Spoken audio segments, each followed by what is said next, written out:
Howdy doody, loyal listeners and watchers. Welcome to this next episode of Misinterpreting Movies. This is part 2 of a two-parter that I started with Joe. Now, unfortunate news, we had to suspend Joe, and we had to reach out for a diversity hire.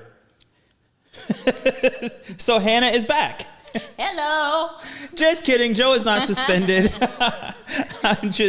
This episode, we are I'm bringing Hannah back once again for another episode of Misinterpreting Movies. And this is part 2. And we are going to continue the conversation we had last week. The excellent conversation that we had. And excellent. some of which you could have heard on www.patreon.com/mmoviepod.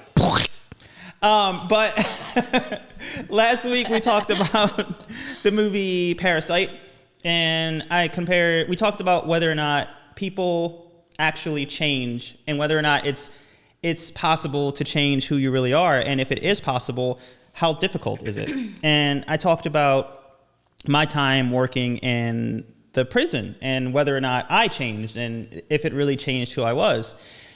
This week, we are going to also talk about the movie Parasite, kind of. The cool thing about having a podcast is I can do whatever I want. So this week, the format is going to be a little bit different. We're not going to spend a lot of time talking about the actual movie. We're going to spend more time talking about jail. So before we get into all of that, Hannah, say hello to all the wonderful people who are tuned in at this very moment. Howdy doody.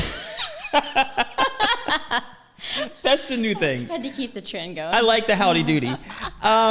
So it's more my speed anyway. I like it. I can do it in my Sussex County man voice. Oh, howdy doody. Welcome to Misinterpreting Movies. That's where it's at. You like it? Yeah, I like that too. What is it? Do we have a name for him yet?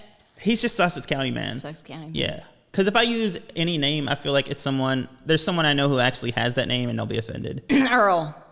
I know some Earls. Well, you know. All right, Earl, the Sussex County man. Yeah. Sounds good to me. I'll take it. So Hannah, you watched / listened to the episode last week, and you just finished it up. And I purposefully didn't talk to Hannah about the episode. She had a lot to say. So I guess we can get started by just sharing your thoughts, and we can go into any kind of questions and just talk for a couple hours. Let's see. Where do I begin? Because there was a lot of times I'll listen to this show either when I'm cooking or if I'm cleaning or if I'm driving, which is awesome because it's kind of like if you were on the phone with me through Bluetooth. I'm like, yeah. Oh my gosh, you did what? That's crazy. And then I'm realizing like, oh, it's a podcast. Yeah, he's not actually here right now. So I would want to take notes, but I was like, well, I'll just have to remember it. And my best friend taught me something. If you're having a conversation with somebody, if you have a thought come up like, oh, I'm going to let them finish, I have to remember it, just like cross your fingers. That's a good idea. And sometimes you get like 3 topics going, and so you'll be like... So you just had 2 fists. Kind of crossed up, and then you're like, okay, right. That one. One, I'm so glad you touched on that topic because I feel like it's something that it's just, oh my gosh, so much happened over the last year. And this year already, and we're not even that far into it. Mm-hmm. Oh my gosh. But anyway... So there's been so many topics. There's so much to unpack that's happened over that time period of, a year and a quarter, I guess? Yeah, it's been almost a year. It's been almost exactly a year. I think a little bit more than a year. Yeah. But I think even before that, we started hearing rumblings of there's this crazy virus that's taking hold in the world, and it's starting to spread. And then it got here, and then everything started to shut down a couple of days, like a year and some change ago.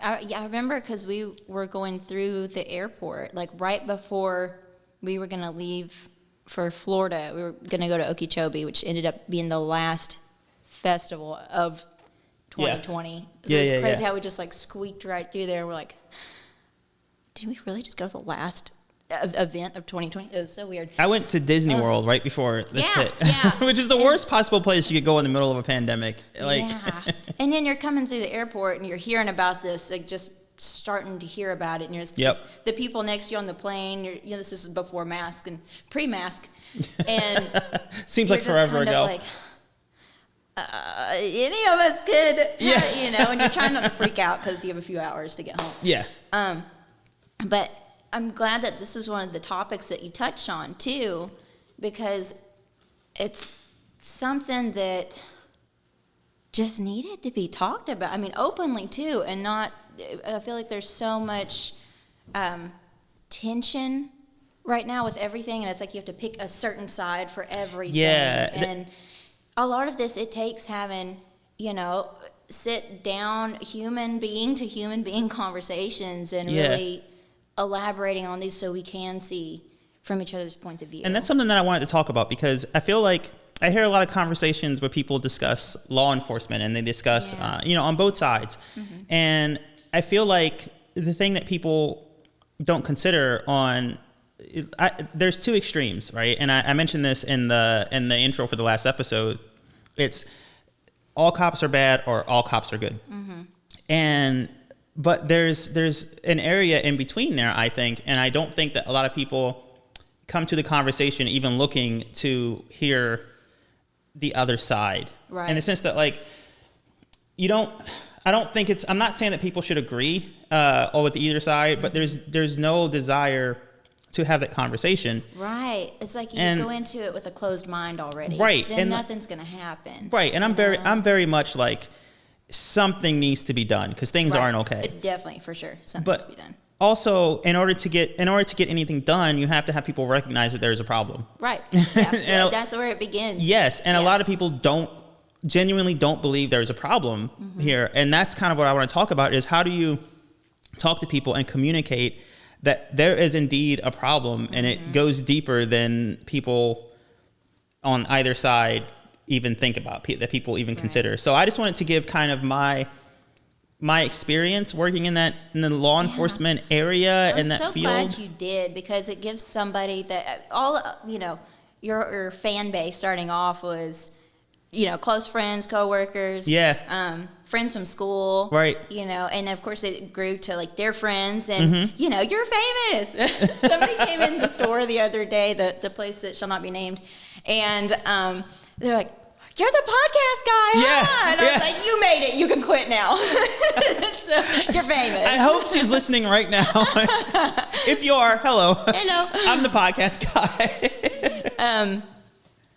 But so it just gave a lot more personal.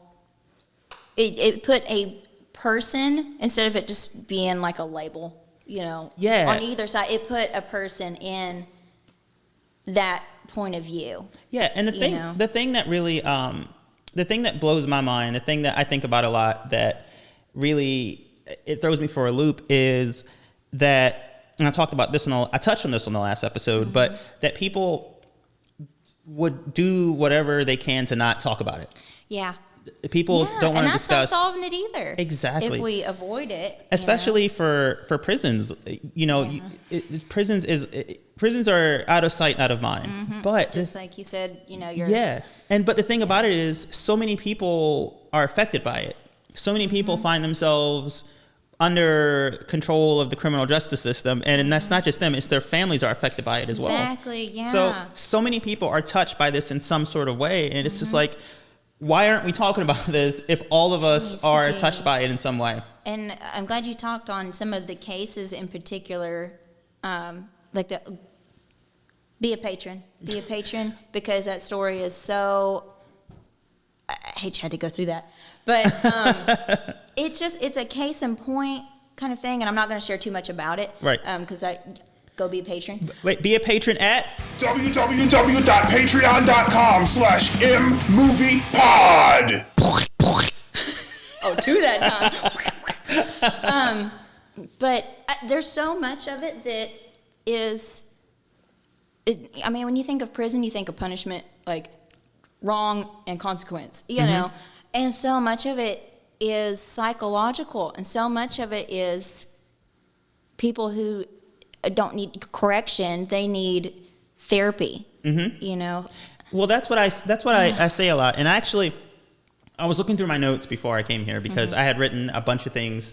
I'd done a lot of writing on this. That's how I tend to process things as I write, and I need to see it on paper. Right. And I was going through notes that I had taken during that time and a little bit after that time. And one of the things I wrote was people need to ask themselves what purpose they want prisons to serve.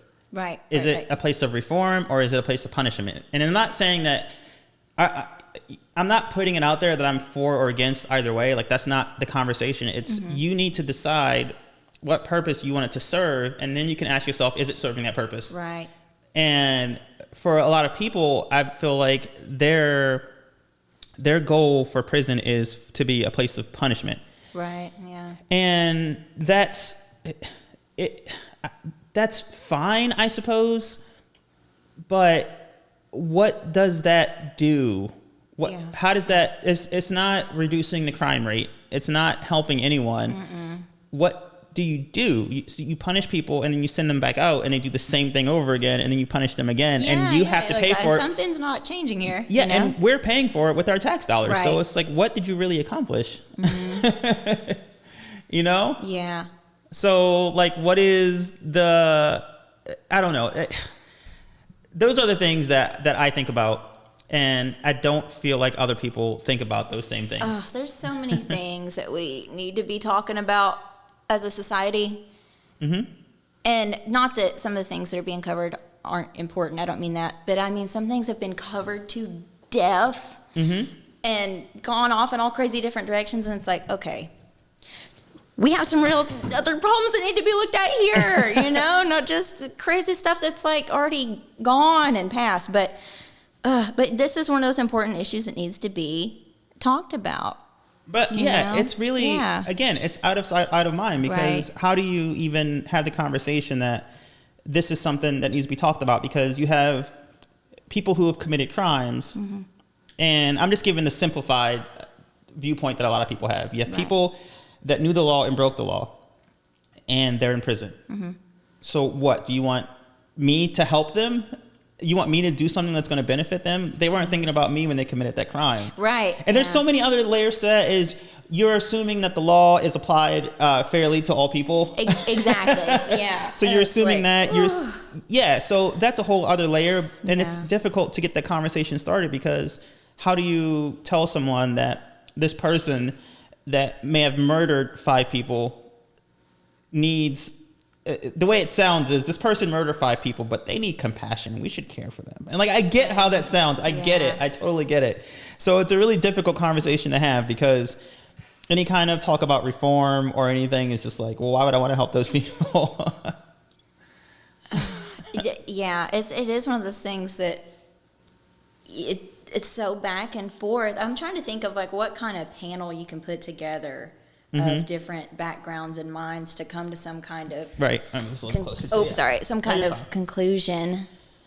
You know, I don't know. But until we get there, in the meantime, feel free to ask me any questions you would like, because I feel like you have a lot. That you would like to talk about. So I'm trying to think of where Joe, amazing job with the questions, by the way. Joe, do you hear this? Amazing. She says you're amazing. Oh, you are. I love listening to you and your perspective on things, and the questions you came up with were so good, because a lot of times I'd be thinking of, I want to ask him something, and you'd ask it, and I go, yes, okay. So I'm trying to pick up where he left off. So we figured out when you felt like, okay, this is conflicting with my core values as a person. I'm becoming somebody I'm not, kind of, I guess in a way, I wouldn't say dissociating from your personality, but starting to block off certain emotions, and, you know, they become numb. Yeah. And so we established when you started feeling that way, and you're like, okay, I need to go. Can you elaborate on your exit from there? Like, how did that go? Well, it was sort of like, I kind of had this idea about what I had this warped sense of what was, what trait, for lack of a better word, admirable, and what wasn't. For me, I thought the fact that I could go to work and do my job and do it in a way where I wasn't emotionally attached to it and it didn't affect me was a sign of strength. It was like, no one can manipulate me because I'm strong enough. Like nothing gets through to me. And that's true, but some things have to get through, even if you don't show it there. Like some things have to get through, and sometimes you reach out to a therapist, reach out to other people, do something. Yeah. But for me and for a lot of other people, that reaching out for help was a sign of weakness. Like I can handle it, I can do this. We are kind of brought up with that sometimes. Yeah, and it's even more so in that environment because it's just the way it is. And so for me, when I realized that was a problem and I didn't want to do it anymore, there were all kinds of different emotions going on where it's just like, well, am I weak? Am I too weak to do this? And it took a long time for me to get to a point where I was like, no, it's actually a sign of strength to reach out and recognize that there is a problem here and that you're not okay. But I don't know, the process of leaving was pretty long. It was a long, drawn out process until finally one day I was just like, why am I here? What is the worst thing that could happen? And it was, it involved one event in particular that Joe's going to get mad at me for saying this. It involves one event in particular that was so depressing, I'm not going to share it with Hannah. And Joe is going to get mad because I shared so many depressing things with him and just ruined his night. Oh. But there was just a point where, like, there was that first point where I recognized there was a problem. Mm-hmm. And I recognized I couldn't do it anymore. And then there was a point where I was just like, oh my gosh, I'm never going back to that place ever again. Yeah. I'm never going back. But it was a long, drawn out process. Like, I took some time out of work and I was seeing a therapist. I reached out to a therapist and I was just like, I don't know if this is going to help me for what I'm feeling, but I've tried everything else and it's not working. So let's give this a shot. Yeah.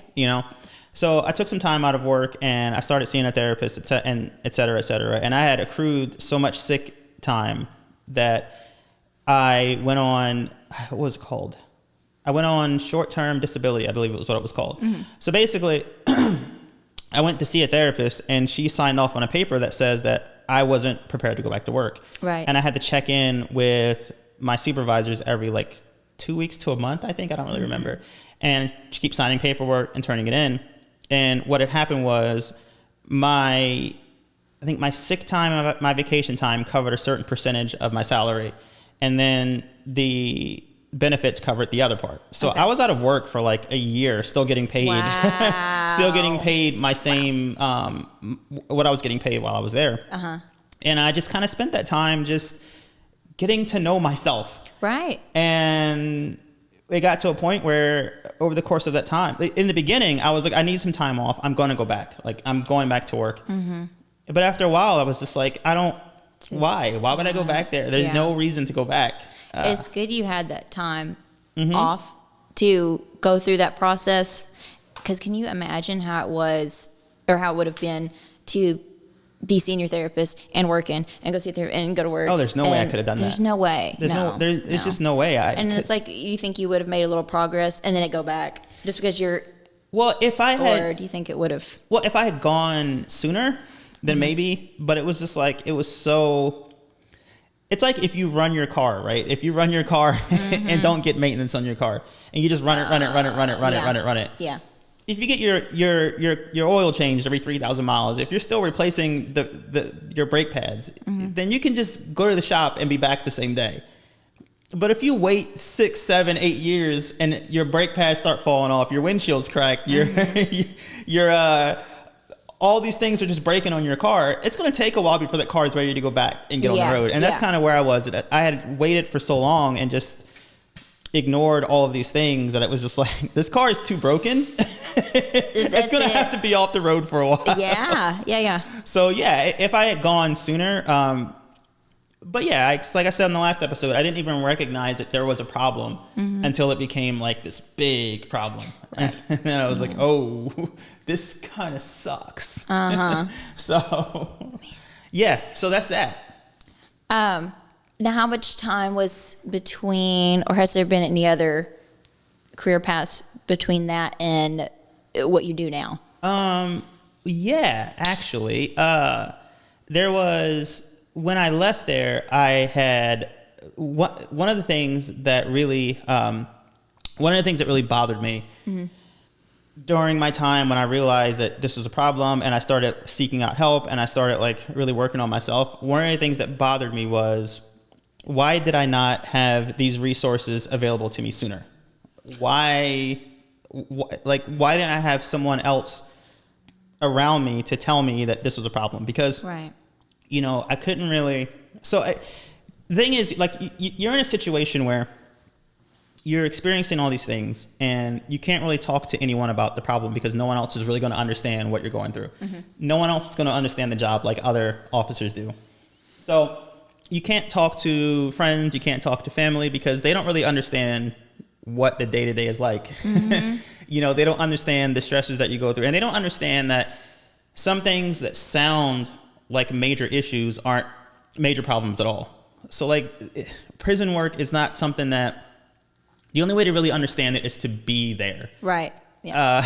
If you've been an inmate in a prison, you can kind of understand somewhat what the officers do. But only officers can really fully understand other officers. And that's why they form such a bond, because who else are you going to talk to? But at the same time, you need an outside perspective, because if you have your personality is that you're callous and you're kind of shut off from those emotions. Well, the other officers are too. Same. So they're going to encourage that. I can and they're going to view that as a sign of strength, that you're not letting this affect you. And it's like, that's a bad cycle. But I was really, and again, they had resources were available, but it bothered me that more wasn't being done for people. And I started thinking of my coworkers and the other officers, and just thinking about the system as a whole. Right. And thinking about like, there's a problem here. Right. This is just not working for anybody on either side. For anybody. Yeah. And I had wanted to go back, and it got to a point where I was like, this system as a whole, both for the officers and for the inmates and for, to bigger picture communities outside of prison.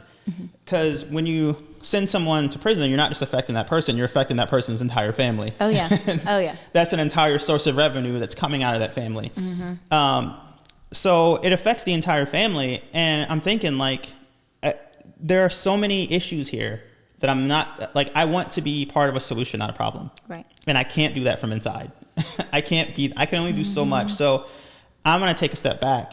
And what I want to do is, I want to go into therapy so I can be that therapy for people who never had that opportunity. So I can be part of that solution as someone who's worked that and can understand those situations. Where they're not just telling you and trying to tell you in a way that's like, how do I explain this to where my therapist is going to get it?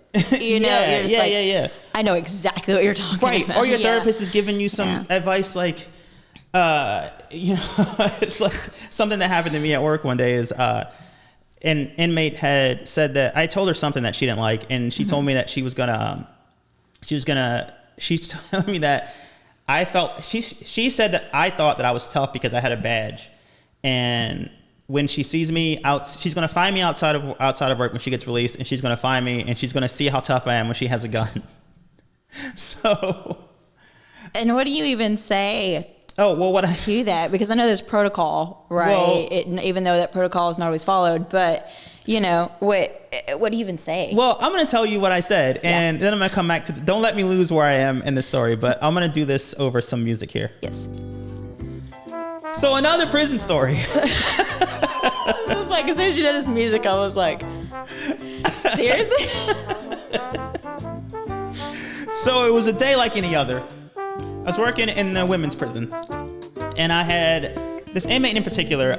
I knew who she was. Like, everyone knows everyone, because it's such a small state, and the same people keep coming back and coming back. Right. So this inmate in particular had given me issues before, but nothing serious. This is more like mischievous, like doing things that she wasn't supposed to do, but nothing like that rose to the level of being dangerous. She'd break a rule, I'd discipline her. She'd break a rule, I'd discipline her. It was just like, it's like babysitting. Right. So one day in particular, I said something that she didn't like, and she was behind her locked door. Everyone else in the unit was locked down. The way the unit was set up was there was a bottom floor, and there was a row of doors, and there was a top floor with another row of doors, and it housed like between like 60 and 70 inmates at a time, like 2 to a room. And she was behind her door, and the door was a wooden door, and it had a pane of glass in it. And she starts banging on her door. So she's banging on her door, and it gets the attention of all the other inmates. So they come to their doors, and they can't see each other, but they're looking at me to see how I react to all this noise that's going on. So she starts yelling, and she's like, you know, I go out of my way to not curse on the podcast, unlike Joe. But she starts, which is fine, by the way, Joe. She starts yelling and cursing at me and doing all these different things. And then, you know, I always reminded myself that anyone who yells and curses, like, I let it go for a little bit because I expect you to be mad at me sometimes. I am disciplining you. You're in prison. I'm wearing a badge. Of course you're going to be mad at me. Like, get that out. But there's a limit that I will allow. And she slowly started approaching that limit and approaching that limit. And then she completely stepped over that limit where she was just like, you think you're tough because you have a badge and, you know, you're nothing without a gun. We'll see how tough you are when I find where you live and see you in the street. So at this point, I said, how am I going to handle this? So you know what I did?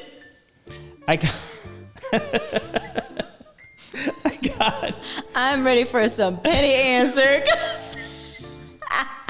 Wait, I need to have some water first before I tell you my answer. So what I did was I had my little chair with the office chair with the wheels on it. And I grabbed my clipboard and a piece of paper, and I rolled my chair out to the center of the floor, and just with my feet, just roll myself out to the center of the floor, and I reclined my chair, and I grabbed the clipboard, and I started writing down everything she said. And she goes, yeah, I'm gonna kill you when I get out of here. And I said, you're gonna kill me when? Oh, when you get out of here? Okay, go ahead. And she just kept going and going and going. And all the other inmates are just laughing at her while she's saying this. And she keeps going and going and going.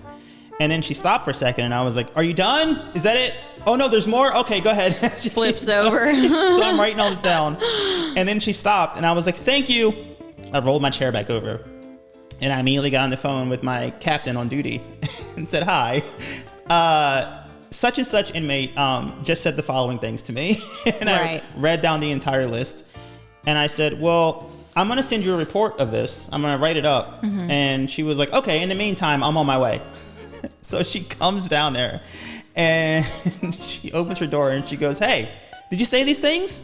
And she goes, yeah, but she goes, no, pack your thing and you're going to isolation. So she got sent to the isolation cell for like a week. Wow. And that was the end of that. Good. Thank you. Good on you. Thank Good you. on you. You really, how do I say?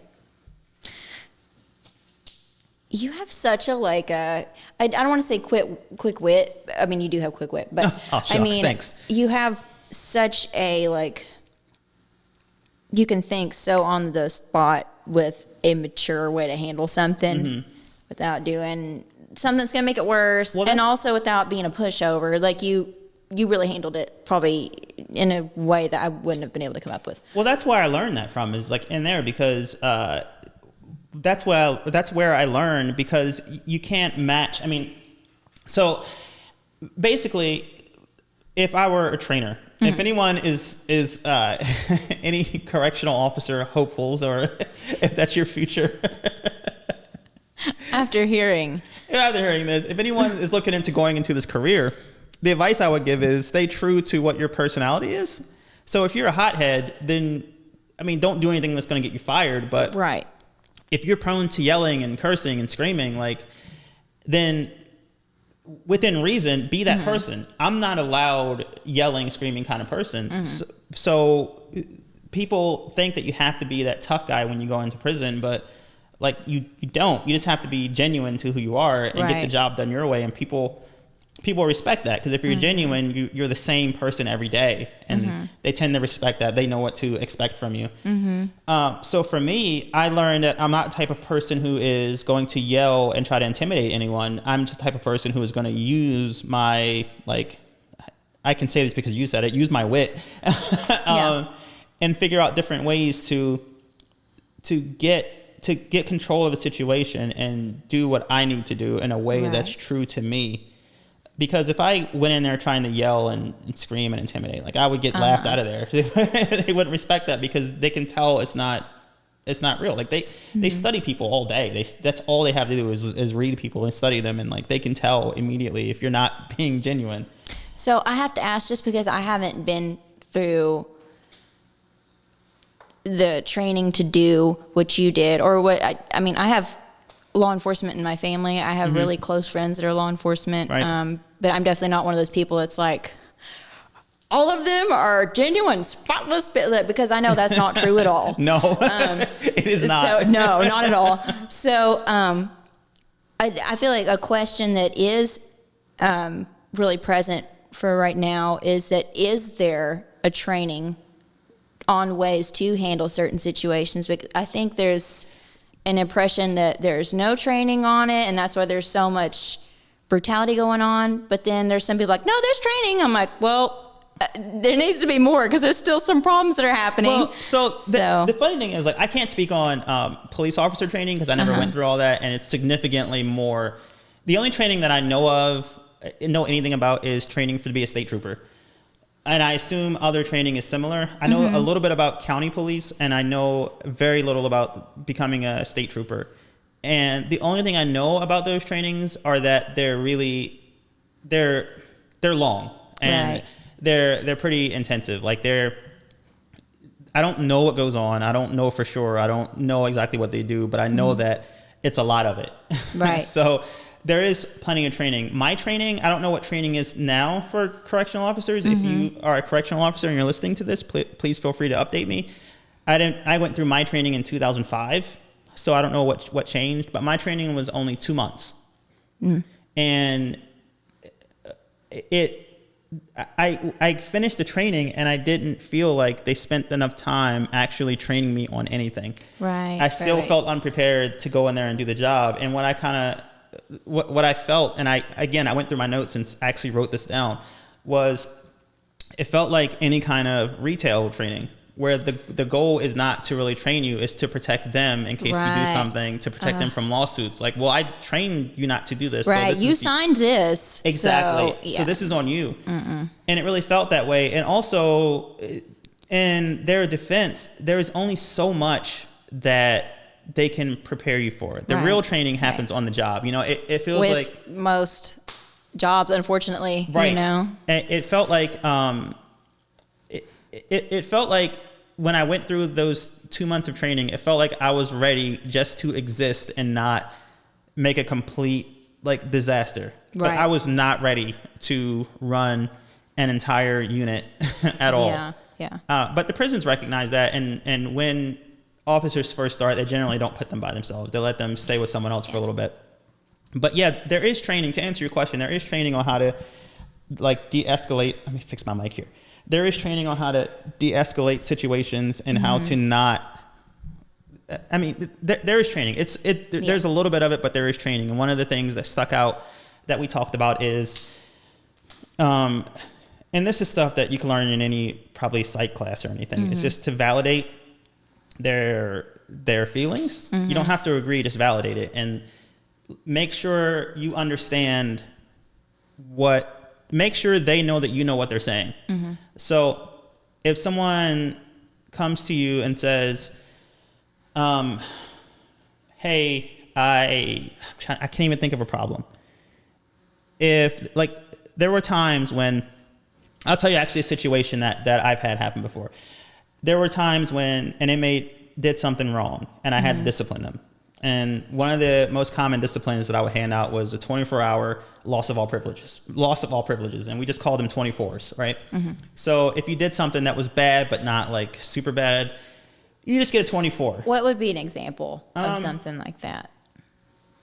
Something like you're not allowed to talk while you're eating, while you're having your meals, breakfast, lunch, and dinner. And the reason for that is there's only so much time, and we have to get through hundreds of inmates to eat.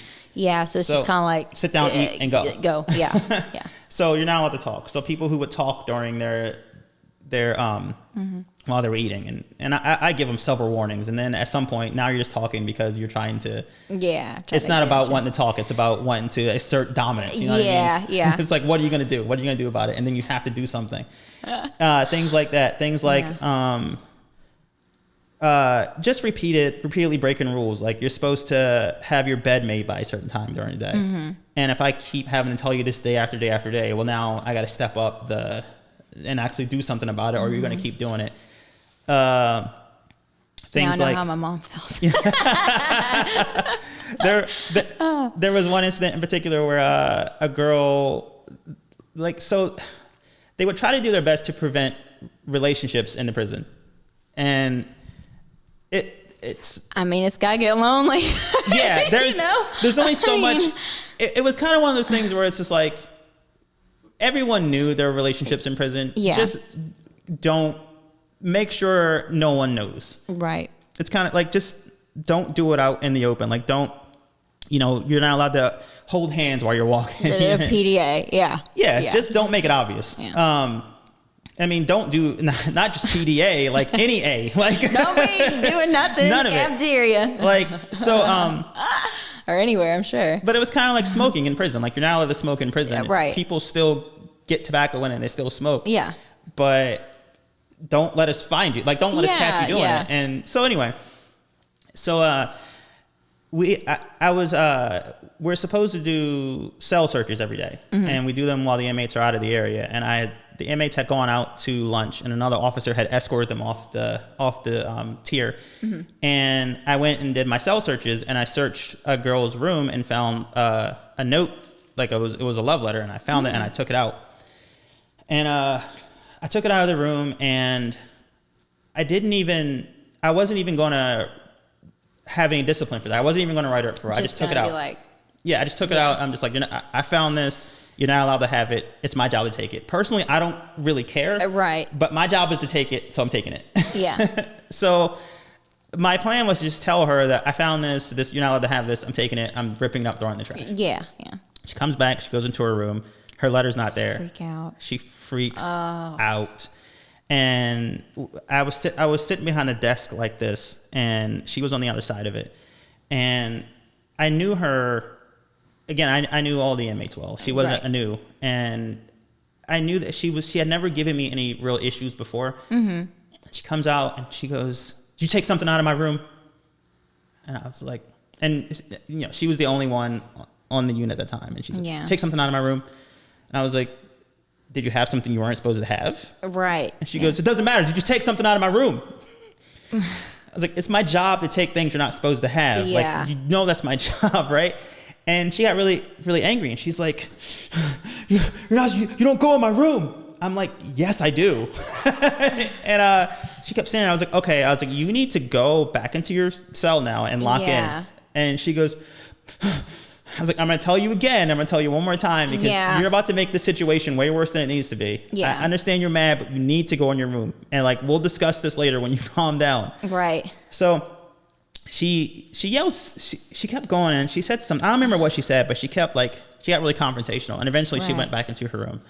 And she came out later, and I wrote the report. I wrote everything that she said and that she did. Yeah. And her punishment, that was a 24-hour loss of privileges. And she came back out later, and she appeared much more calm. And she came to me and she was like, "Hey, just wanted to tell you, I just want to apologize for earlier and how I acted." And I said, I said, I understand. I was like, "I get it. You're in prison. You're in prison, and I took something away from you that you wanted, and now you're mad. I get it." It's gotta feel like an invasion of privacy. Yeah, but you don't get any privacy. You don't have. Yeah, it's prison. And I was like, "I understand. I get it." Yeah. And I said, "However, I can't allow you to talk to me the way that you talk to me." Yeah. Right. So, apology accepted is not necessary, but regardless, you're going to get this punishment, because if I allow this, then the 90 other people on this unit are going to see this and think that they can talk to me that way, and that's not okay. Right. And she was like, I understand. I just want to tell you I'm sorry." I was like, no. There's no emotion attached to this. There's no hard feelings. You yelled, you get punished, and then you learn from it. And one time I punished someone, and I gave her a 24-hour loss of privileges, and I caused her to lose her visit that she had coming up. And I didn't know that. Right. And I didn't know that she had a visit coming up. So she got up. She was like, "Come on, man." She's like, "I need my visit. Like, I have a visit coming up." And I was like, "You got this punishment." She goes, "Come on, can't you just let me go?" I was like, "No." Yeah. I was like, "You know." And that's gonna be hard. I know you're probably like feeling it, or if you're at the point of like, no, I'm not feeling it. No, I wasn't feeling it. Yeah. I was long. I was like, where are we in the timeline? I was long past the point of feeling anything. Yeah. But you know, even then, I said to her, she was like, "I haven't seen my kids in like 2 years," and she was like, "You know, I haven't seen my kids in 2 years, and you're going to take that away from me?"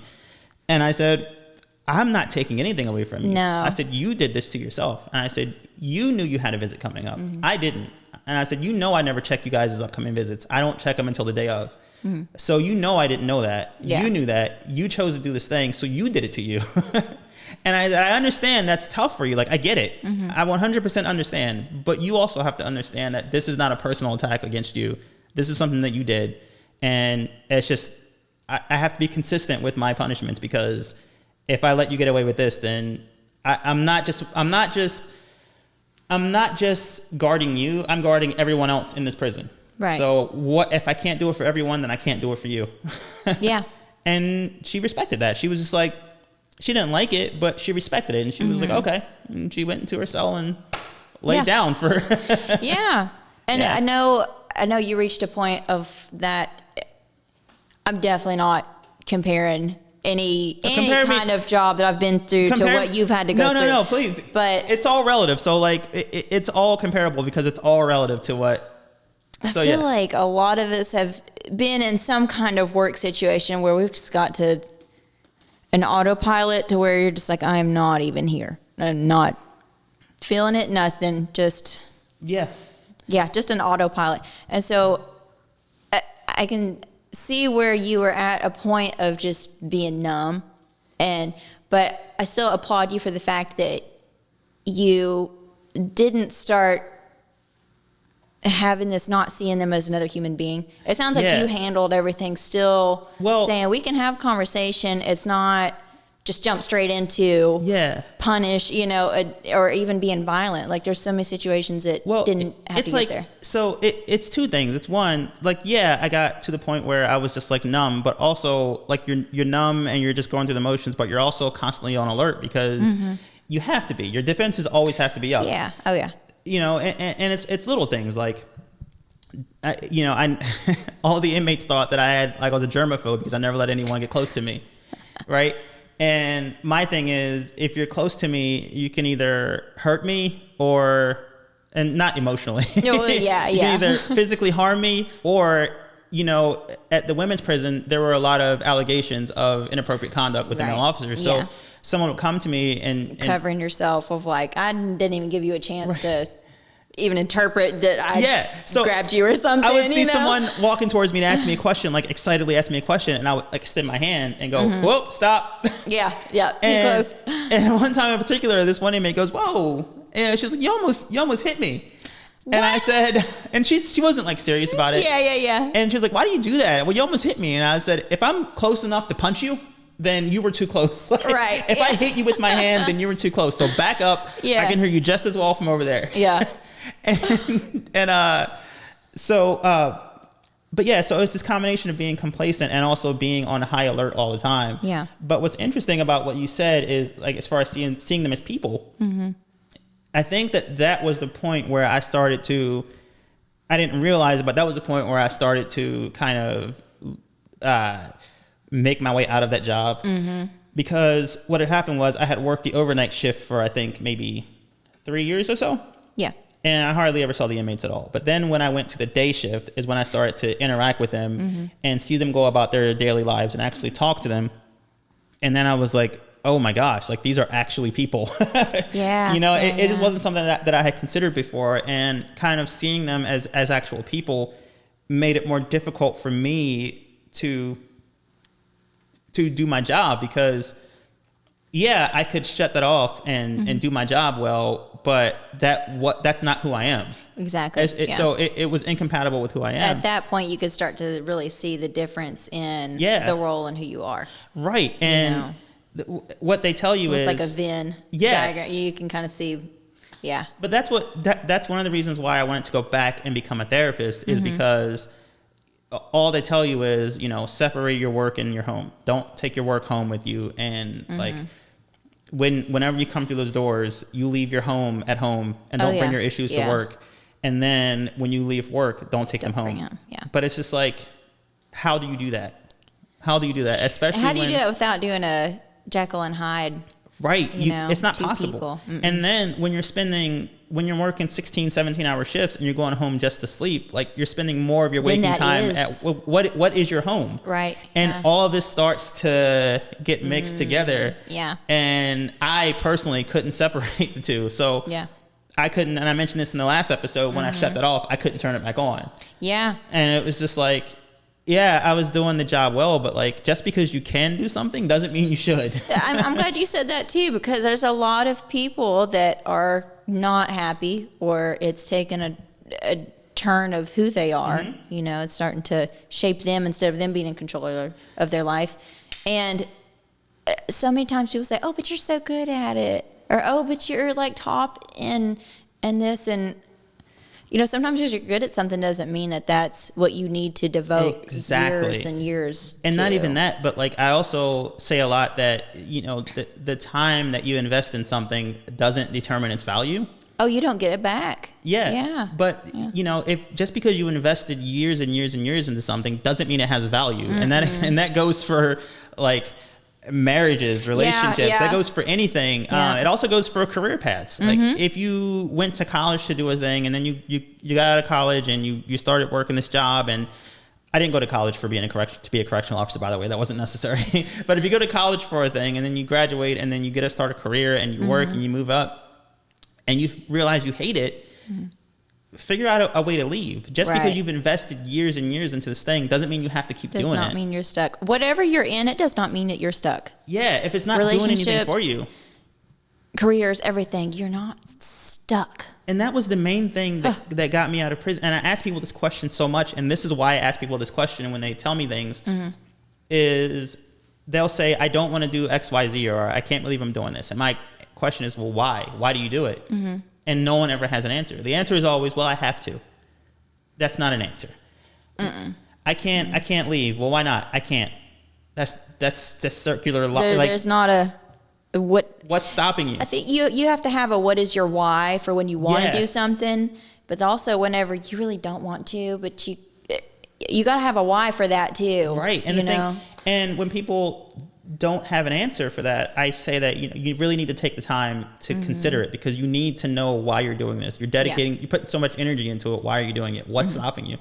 And that's, for me, was the final straw for when I left. It's like, I'm putting so much time and energy into this. It's not doing anything for me. I hate it. I hate everything about it. I hate every single thing about it. Why am I still doing it? And I didn't have an answer. My answer was, because I have to. And it's like, but do I though? Right. Do I? And I don't. And once I figured that out, now it's like, okay, I don't have to do this. Let me figure out another way to move forward, and let me figure out another path. And like, I'm still figuring out that path, but it takes off so much pressure of what is my purpose? Whenever you realize it's just about strolling that path. It's not about knowing where you're going to go, and I say that because it took me a long time to just enjoy the path and not feel like it has to have a certain destination, you know? Yeah, it's... I think after this year, we've known that you can't plan too far ahead. You just can't, because no one knows. It's like for me...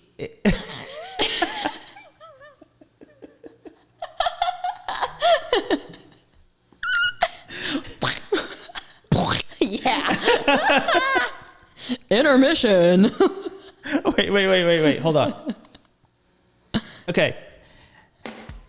And now we're going to take a Misinterpreting Movies pee break. Yeah. We'll see you in a few seconds. Come back now, you hear? Bye for now.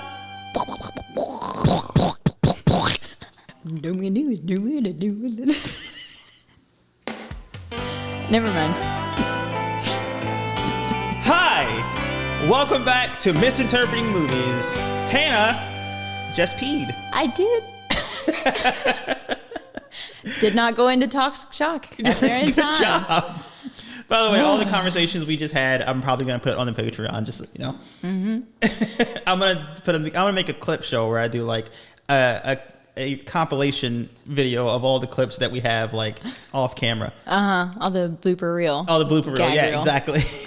So I don't remember. My memory is terrible. I don't remember exactly where we stopped, but I do remember something that I wanted to talk about.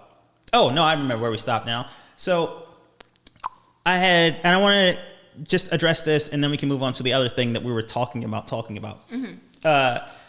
When I first left, and I wanted to be, as a therapist, that's what I'm going to be. Therapy. Yeah. Good and for you. Thank you. Good And I for went you. back to school for psychology. And I remembered because the therapy, I was like, oh, nice. Did not know that because I just remembered sociology for a while. well, no, I started with psychology. Okay. So Okay. I started doing psychology, and I was really into it. And then I realized that like, I realized that when I started looking at the reading materials that they were suggesting, and I was reading the articles and everything, like psychology and sociology are really close as far as like the lower level classes. They're all like, there's a lot of overlap until you start to get to like You start branching off, Yeah. kind of. Yeah. so there's a lot of overlap. So a lot of the core classes were the same. So what was happening was I noticed that I was much more interested in the sociology classes than I was as in the psych classes. And all the assigned reading material were books that I was either more interested in or had already heard of. And then I started looking more into sociology, and I start seeing that like, oh my gosh, a lot of these books are books that I've already read on my own. And I was just like, wait, do I love sociology more than psychology? Right. Yeah. And then I started thinking about that, and I started to realize that I still wanted to be some sort of help or force of change. And I started thinking, my decision is, do I want to help the person or take a step back and look at communities and structures and things like that? Right. And so I started to study. I switched my major to sociology, and I'm still on that path to where if I choose to, I can get a master's and do social work and things like that. But I'm still trying to decide how I want to take my knowledge and put it into a way that's helpful to people who are not just living in prison but working there too, because there's not that much separating the two. There really isn't. So that's kind of something that my path had changed, and I never saw that coming, and here I am doing a podcast, and who knows where this is going to lead. But it's like you said, it's like, just enjoy the journey. And Oh yeah, because it starts to make. I know we've mentioned this on another show of the different things you go through, and you're like, why? Right. Or you think, well, I'm glad I learned this skill. It's not like I'm never going to use it, but was it a phase? And then later on, they just start to come together, and they make sense, and then you have like a whole tool belt of stuff that you know how to use. And then you start a podcast, like, and that's how that happened. And it's really cool because like, I never saw myself working in a prison. Once I got there, I couldn't see myself leaving the prison. And once I left, I'm going to be a psychologist. Like, I'm going to be a therapist. And then once I was like, okay, you know what? Maybe I want to be a social worker. Maybe I want to go into teaching. It's something with just, I want to work with people who are, for lack of a better word, forgotten by like larger society. And that's the group of people who I want to work with. And that, whether that be inmates, whether that be officers. And I say officers because it's just,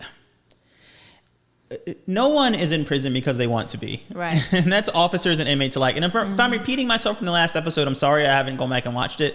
But the inmates are there because they broke a law and they got sentenced to prison. The officers are there because they don't have any other job prospects. It's, no one is there because they want to be. No one ever is growing up, what do you want to be when you grow up? I want to be a corrections officer. Like it doesn't happen that way. So everyone there is there because they have to be.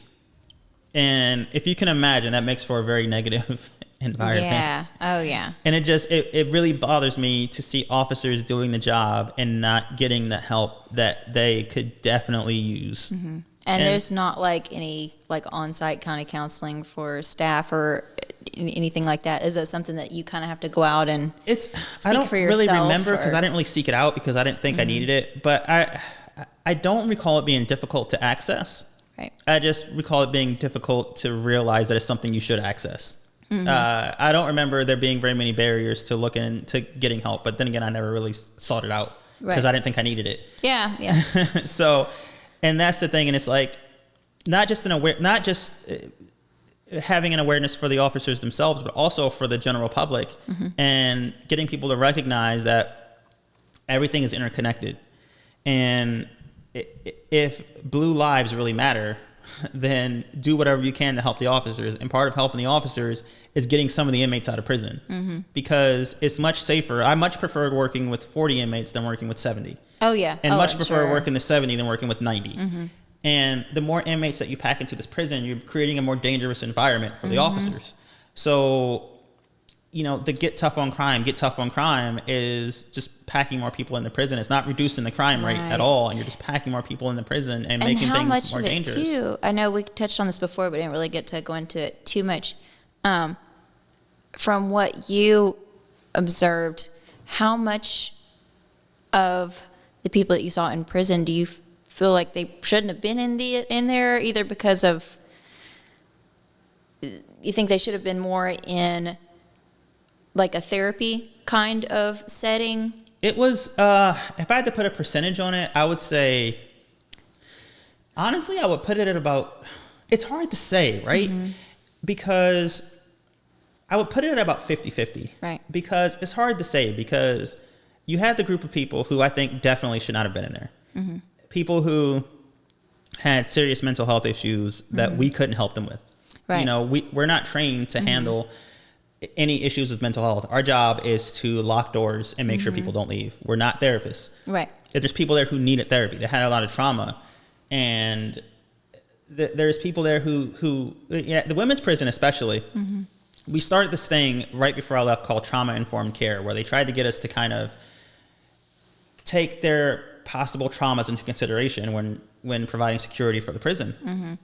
I left right as that was starting to kick off, but there's a scenario where a woman in the women's prison may have trauma from a man, right? And now here I am coming in and asserting control over and being super aggressive towards this woman, and that may trigger some of her trauma. And now she's being aggressive towards me. And my job isn't to consider her past trauma. My job is to keep myself and everyone else safe. Yeah. Like my job is to go home when my shift is over, and also protect everyone else there. So it's not my responsibility to consider her past trauma and her feelings. It's my job to, if she gets aggressive, to be aggressive back. And I know some people might hear that and be like, oh, that's so insensitive, but like, that's not what I'm there. We have mental health. We have therapists there. Or at all safety times. is the top priority for all parties involved, and then we have you can go therapists deeper there at all into times, that. and like the therapists aren't responsible for security, and we're not responsible for therapy. Like there's nurses there, there's medical staff, there's staff there for that at all times. It's not my job, and that's something that, again, it's one of those things that you have to recognize, and you have to be able to turn that off if like that. Oh, I care about you. Listen, I understand your trauma. Like that's not because what if they're faking? And it's just something you have to take into account. But oh gosh, what was I saying before this? Totally forgot what I was saying. About if they're like what percentage you think is in there? Yeah. So that shouldn't be there. There were people mental health-wise who needed that help. They could have been better served with some other form of help that we could not provide. Right. Then there were the people who were there on like minor drug offenses, right? There were people there who were there on major drug offenses. But again, they have drug treatment programs in prison, but how good are they? If you've been through a drug treatment program in prison, let me know how good they are. I don't really know. I didn't see a whole lot of results myself, but I'm sure it saved some people's lives. But you have people who needed, their crime was drugs, and the crimes they committed were to get more drugs or get more money for drugs. I'm not saying it excuses their crimes, but if you address the drug addiction, then you can address the other crimes as well. Right. Like, so again, they needed help that we couldn't necessarily provide, even though there were drug programs in prisons. So there was that, and I just remember thinking, this person doesn't need to be here. Like, this person needs to be in a treatment facility. Right. And then there were, of course, the people that definitely deserve to be there. Yeah. There were people that, people who killed with no remorse. People Danger who, to society, kind of. Yeah, there were people who definitely deserved to be there. But then there were people who, their situations that they were in, they broke laws that landed them in prison. But then you look at the situation they were in and you go, well, what kind of chance did they really have? Right. I remember one inmate in particular. She came to me and she was asking for. We have inmate counselors who help the inmates and they help them find jobs when they get out of prison. And it's just they help them. They're like guidance counselors, for lack of a better word. Right. But they deal with a lot of inmates. They have a lot of inmates that they have to deal with. So sometimes the job doesn't get done as well. And sometimes they suck at their job. Like, it's just they're not good at their job or they don't care. But some of them do care and they just have a lot to deal with. So this one inmate in particular, she said to me, she was asking to see one of the counselors.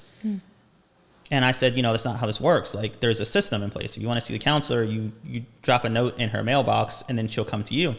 I can't just run to the counselor every time you want. Yeah. You can't speak to her directly. She's very busy.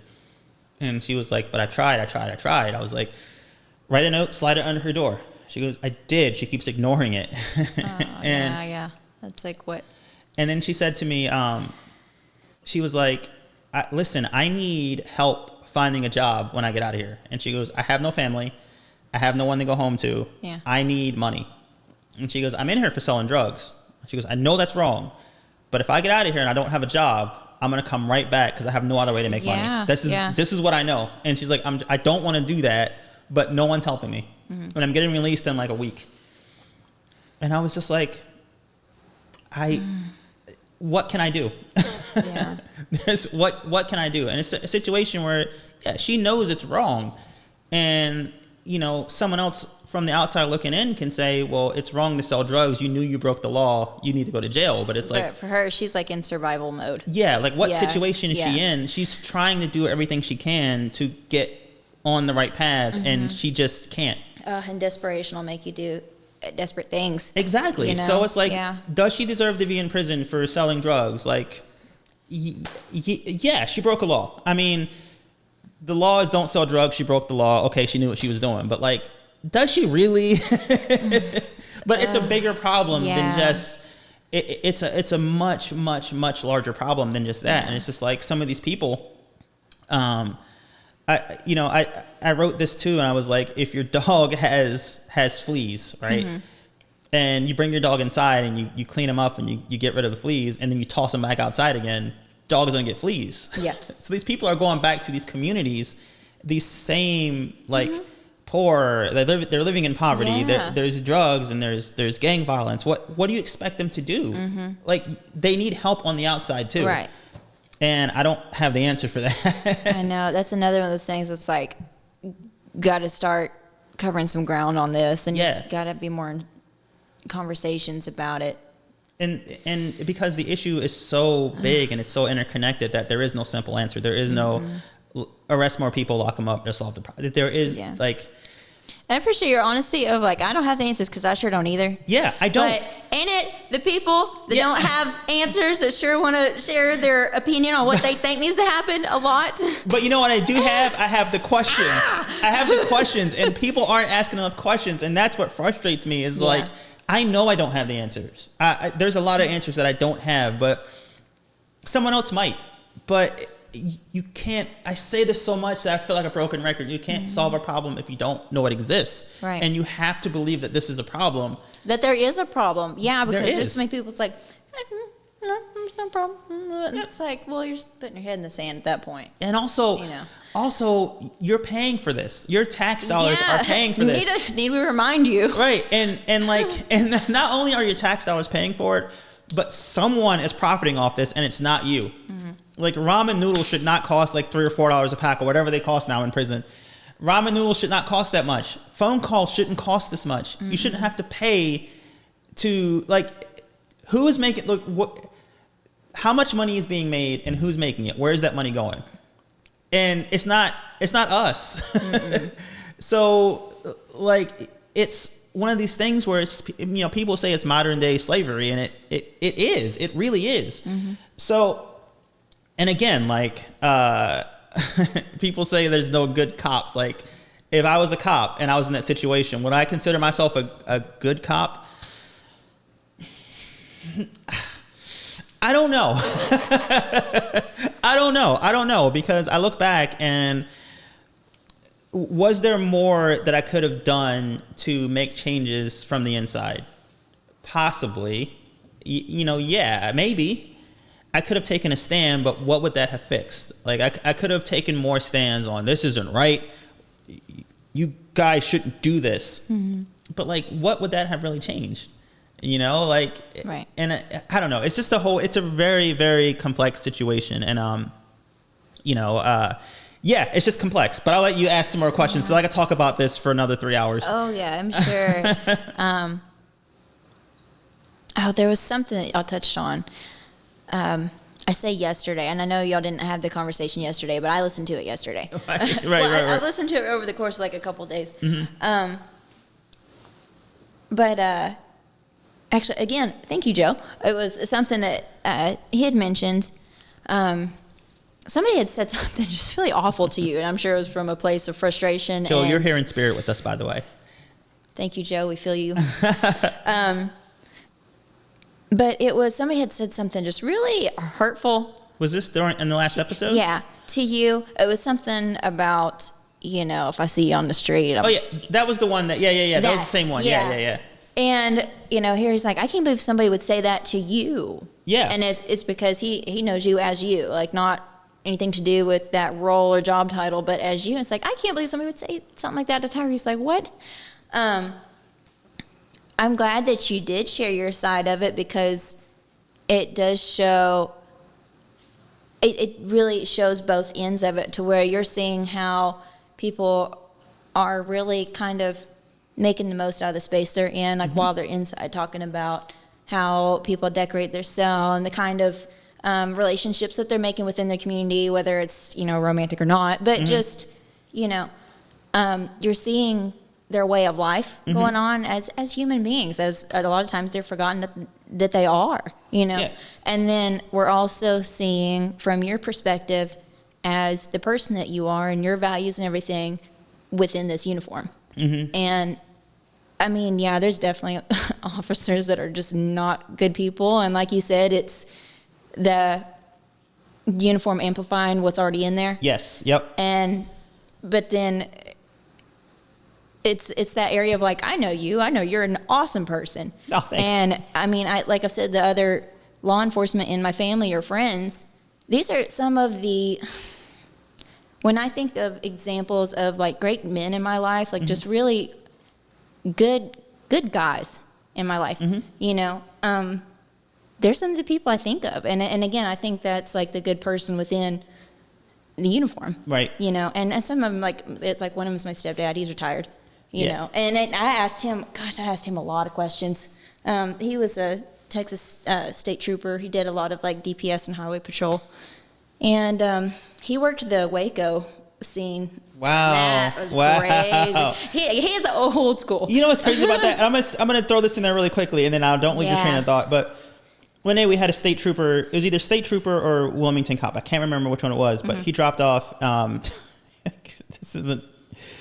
He dropped off an inmate. And all right, first let me go back and tell something else, and I promise this will be quick. Oh, no, you're fine. Go ahead. The thing that I wanted to mention is that, when you say that someone is a good person, and you say that this officer is a good person, and like the uniform doesn't change him, the thing that I want people to remember is that although I didn't change who I was as a person on the inside, and people may not change who they are, their idea of what's right and wrong and your idea of what's right and wrong, good and bad, are maybe two completely different things. So like there were times when I mentioned in the last episode that, well, actually, I'll mention a different situation. When I was in the men's prison and one of the buildings didn't have any air conditioning, and it was like, it was so hot outside. Yeah. And we brought in this giant fan and just to blow air through the tier. And it wasn't really didn't really do anything. You know, it just blew the hot air around. And so you're seeing these. The way the tier was set up was it was an open dorm setting, which means it was just bunk beds. Mm-hmm. And you're seeing these men packed into this tiny area, and it's hot, and there's 2 toilets in this entire area, and there's nothing separating. Like, it's just the smell, and it's just awful. And I'm just stepping over people. That's enough to make doing you lose my your mind. Right. I'm doing my count and doing my check and seeing these people in these conditions, and it doesn't affect me, right? Mm-hmm. And some people may say, like, where's your humanity? Like, there are no good cops, because if you can just walk right by that and go to work every day and not say anything or do anything about it, like, you're not a good person. If I see 3 people packed into a room that was only supposed to hold 1 person, and there's bunk beds, and then there's 1 person sleeping on the floor next to a toilet. Yeah. And I just go to work and I don't say anything or do anything, and it's just normal to me. Am I a good person? You know, and it's like, in my opinion, yeah. But I can understand someone who goes, how can you be a part of that and just let that go and not react to it? That, like, you're not a good person. So, like, I get that. I understand it. And one time, a state trooper came through, and a woman had a prosthetic leg. Yeah. And she had apparently tried to attack the cop with the leg. Oh. And so he brought her in, and he was like, here she is. And, like, they have to, you know, sign paperwork and transfer them over to us. And now they're our responsibility. And he had to go to his trunk and get the leg and bring the leg in separately. Mm-hmm. And I was like, wow, that's wild. She attacked you with the leg. And he was like, yeah. And I was like, I could never do your job.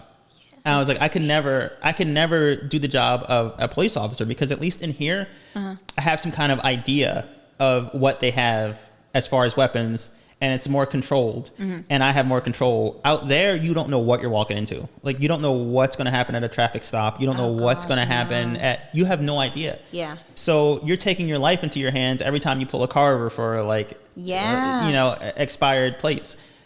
And he was like, that's funny, because I could never do this, because we take these people and give them to you, and now they're your problem. Right.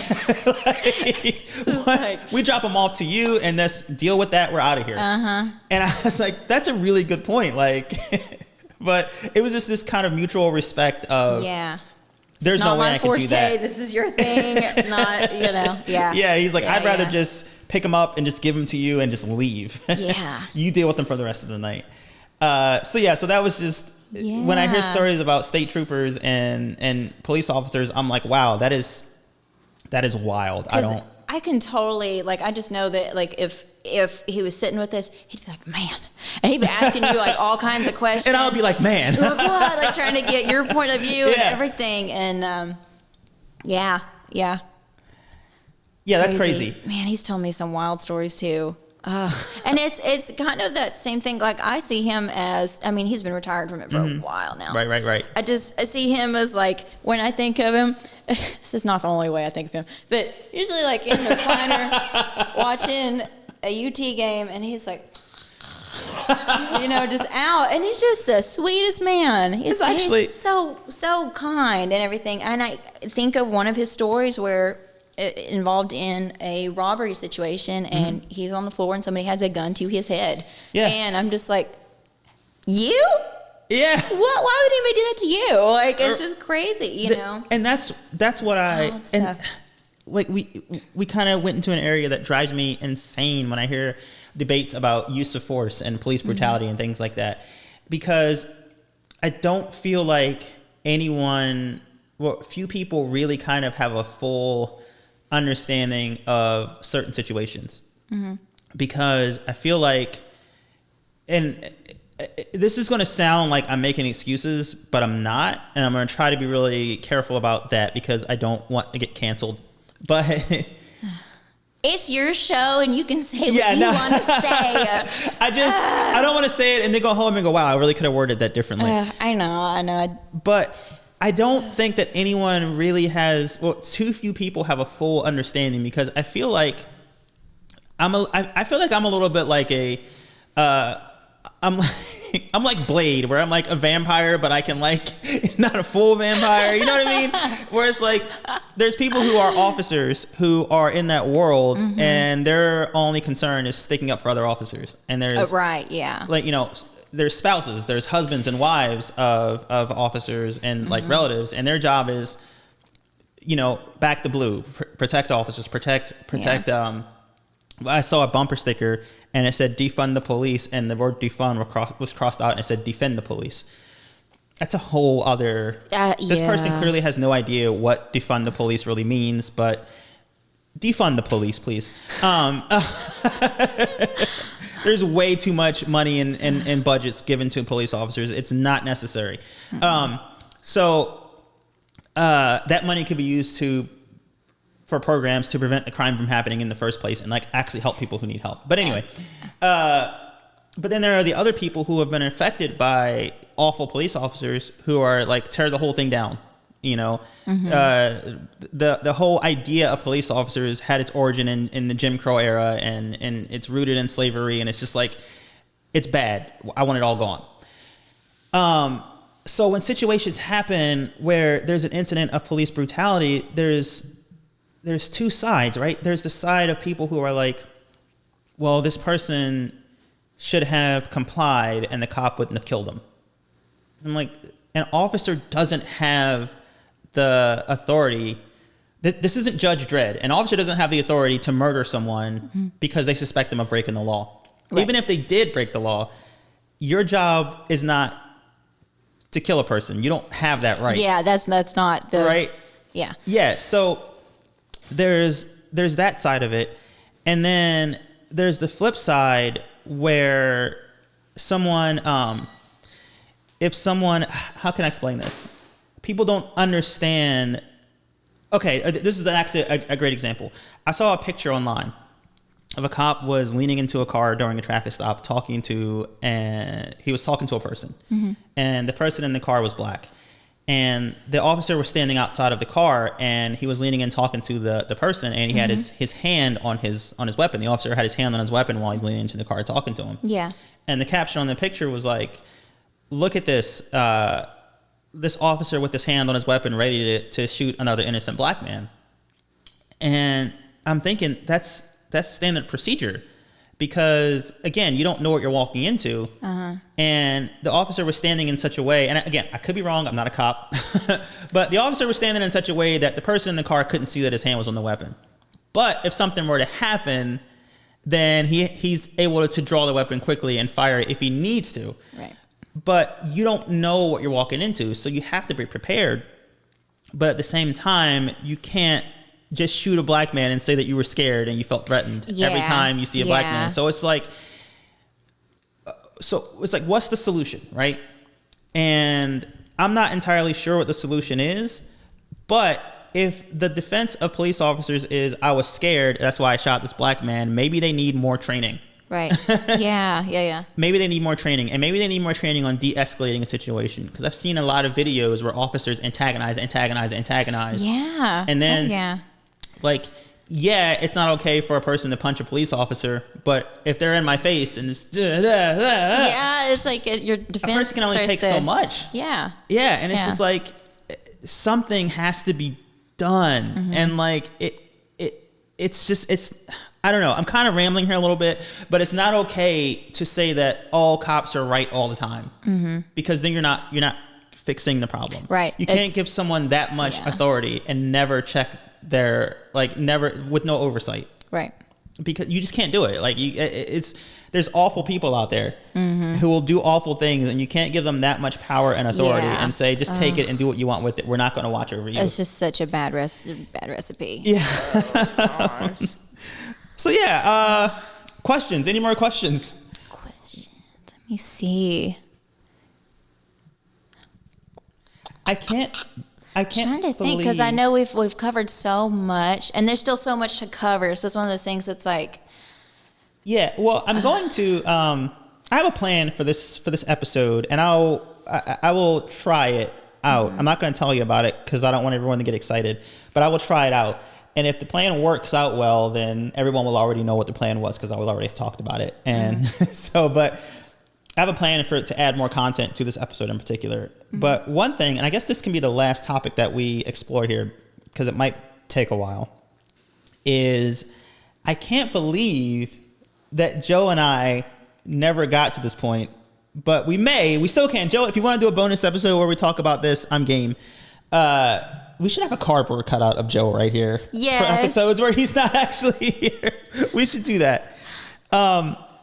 So I think the issue of me being a black man working in law enforcement, and what was that like, just being, for lack of a better word, a cop. I wasn't really a cop, but they called me the police. Like, they call the officers the police. Like, when one officer or one inmate would snitch on another, they would be like, "Man, why do you have to tell the police?" I'm like, I'm not the police. I'm corrections. Yeah. But it was so wild to me. My first time working, my first shift as an officer, I have the shiny badge, the clean press suit, and I'm driving to work. I was like, oh my God.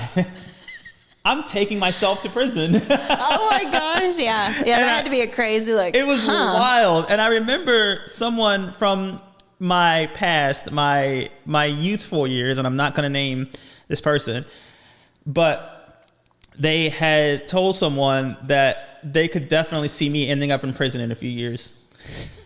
Like, well. Like, what would I get arrested for? Reading books too much? Like, but I remember. You're telling the story about, like, she's yelling at you, and you, before you start writing everything down, you're like, I scooted over in my chair, and I'm picturing you being like, I shut Oliver Twist, and I set it down, scoot over there. I'm like, what novel was he reading at the time? Pretty much. So I slapped shut Little Women, and I threw it down and went over there. So one time, I'm going to get back to the story about being black working in a prison, I promise. But I was just amazed that I was driving myself into prison. And I was like, oh my gosh, you're right. But speaking of books, I'm really big on learning about, like, world religions. Like, I just find religion fascinating. Oh, yeah. And I was like, this was in 2008, I believe. So this was by maybe 2009. This was when Obama had his first term, and there was a lot of stuff in the news about him being a secret Muslim, and there was a lot of, like, Islamophobia in general in the world. And I remember thinking to myself, I don't know enough about Islam to I don't know enough about it. Right. So I want to do some research, and I'm going to read more so I can know more, because I know enough to know that these racist and all these other things are bad and wrong, but I don't know enough to respond. If someone were to tell me something about Islamic religion, I wouldn't be able to counter it with facts, because I don't know enough. So I'm going to read the Quran, and I'm going to learn more, and I'm going to study it. And I'm working in prison, and I have a lot of downtime when I'm working overnight. So this will be the perfect time to read it. There are a lot of Muslims in prison, a lot. Some of them real, some of them fake. And if you've been in prison, you know what I'm talking about. But there are a lot of Muslims in prison. And I took the Quran with me to work, and I was reading it. And one day, one of the inmates saw it. And she was like, she goes, "Oh, Officer Knock, is that yours?" And I was like, "Yeah." She goes, "Oh, okay, that's so okay." And I was like, you know what? I was like, you know what? I'm not going to comment on whether or not I just believe what you want to believe, because I want you to know nothing about my life at all. Right. So believe what you want to believe. I don't care. Yeah. But I felt like it felt a little bit like stolen valor when people wear, like, the uniforms and they pretend to be in the Marines. I wanted to be like, no, I'm just doing research. I just want to learn more about your belief system. I know all the racists are wrong. I just don't understand why. But instead I said, yeah, it's mine. Yeah. You know? And then I think I think maybe like 2 months later, I had a Bible that I was reading, and people must have been like, what is going on with you? Are you confused? Right. But yeah, that was fun. But yeah, so being black and working in prison was an interesting experience. Being black and working in prison in this area is even more interesting because... Now, elaborate on that for sure. With me not being from here, that is... Yeah. Tell me about that. How can I put this in a way that's really succinct and to the point? So everyone's racist here. Not everyone, but a lot of people. Enough that it's like, it's noteworthy. A lot of people are racist. And a lot of people are either openly racist. That's actually not that common. People are just openly racist all the time. People are openly racist amongst people of their same race. So I know a lot of people who have said that they've been in rooms with white people who have been in rooms with other white people, and then they've said some wild racist thing, and then the person is like, whoa, what are you talking about? And the person's like, come on, you know what I mean? Yeah, it's like a buddy kind of... I know you've mentioned that before. Yeah. So there's a lot of that, and there's, I mean, now mind you, this isn't just a white thing. Like, I've been in rooms with black people who have said some really racist things, and I've been in situations at work where I've been with other black officers who said racist things about white people in general, and I corrected them, and then I was like kicked out of their fan club or something. I don't know. But I always say racism is wrong all the time. It doesn't matter if you're on the winning team of it. If this was a room full of black people and someone said something racist about you, I'd call that out, because just because I'm winning, I'm on the winning team, it doesn't mean it's okay. Right. It's wrong all the time. Yeah. So, but racism is just like a thing. It's just like, it's so common down here. And so at the prison, I remember at the prison down here, at the men's prison, I was working in this building, and every morning at around 4 o'clock or so, I would have to escort the inmates over to the infirmary I escort the diabetic inmates, and they would check their blood sugar, and they would give them insulin and all those things. And it's maybe like 4 or 5 of them. And because the compound, it was still dark, they had to have an escort with them. Right. So I would be their escort, and I'd walk them over. And again, I don't use the term friendship, but we developed a rapport, right, where we were just have conversations, and we knew, and I kept a clear, I had to keep setting boundaries. So I did the job of setting boundaries and let them know which conversation was okay and what wasn't, and what I would allow and what I wouldn't. So we had this rapport where they would have surface conversations. On the way over, we talk sports. We talk about different things like that. And all of the people were black, and there was one white guy. And I'm walking him over one day, and all of them were like close. They were really tight. Yeah. So I'm walking him over one day, and they start talking about how racist the officers are at this prison. And they're just talking and they're talking.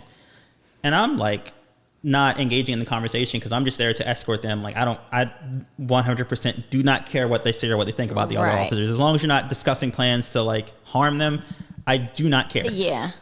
So they start talking about this, and I get the feeling that they were talking about it so that I would hear it and I would say something. And I was still fairly new at this time. Yeah. So I'm walking with them, and then I didn't respond. And then finally one of them looked over at me, and they were like, all these officers, like these white officers, they're all like in the Klan, right? Like they're all racist. They're all in the Klan.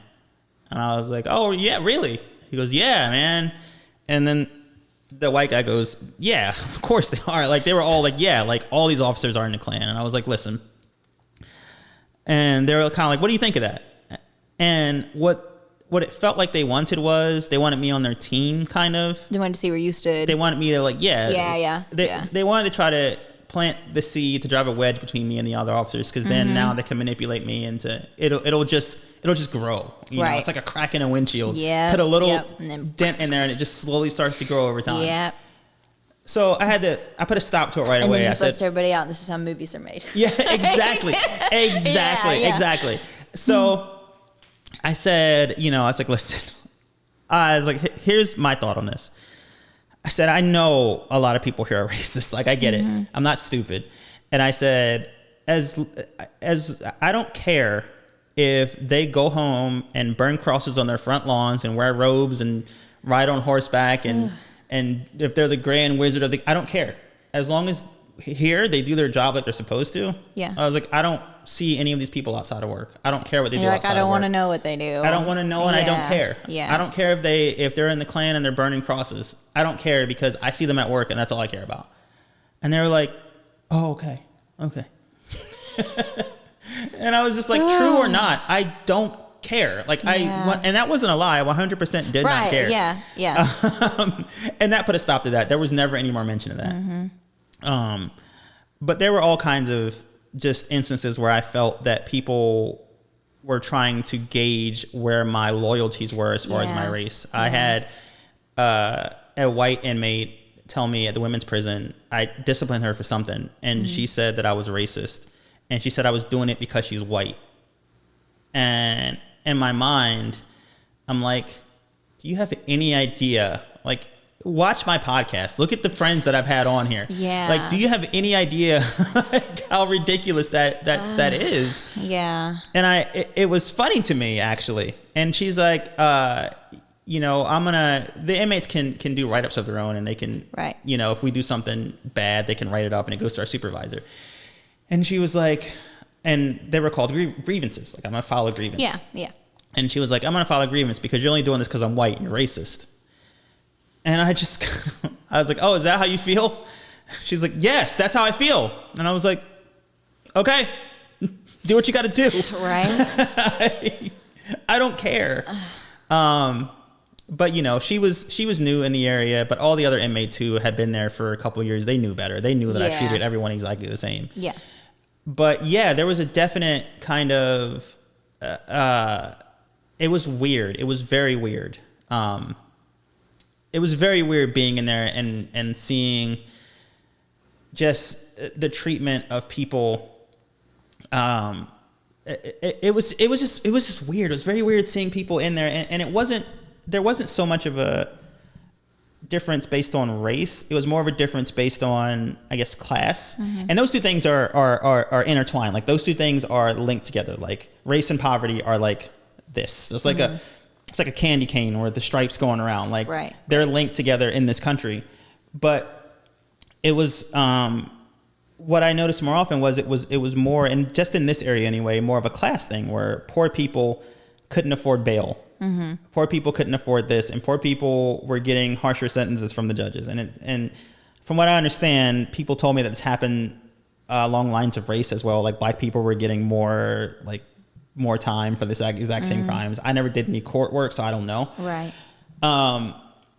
But yeah, it was like I didn't really notice too much difference in treatment based on race where I was. I did notice a lot more black people seem to come from areas of poverty, which is a different issue in itself. Yeah. But yeah, it was tricky, and I didn't really see it as a problem until I got out of there and started doing my own research and started looking into things more often. And now I see like a much, much bigger problem than just the treatment in the prisons. Yeah.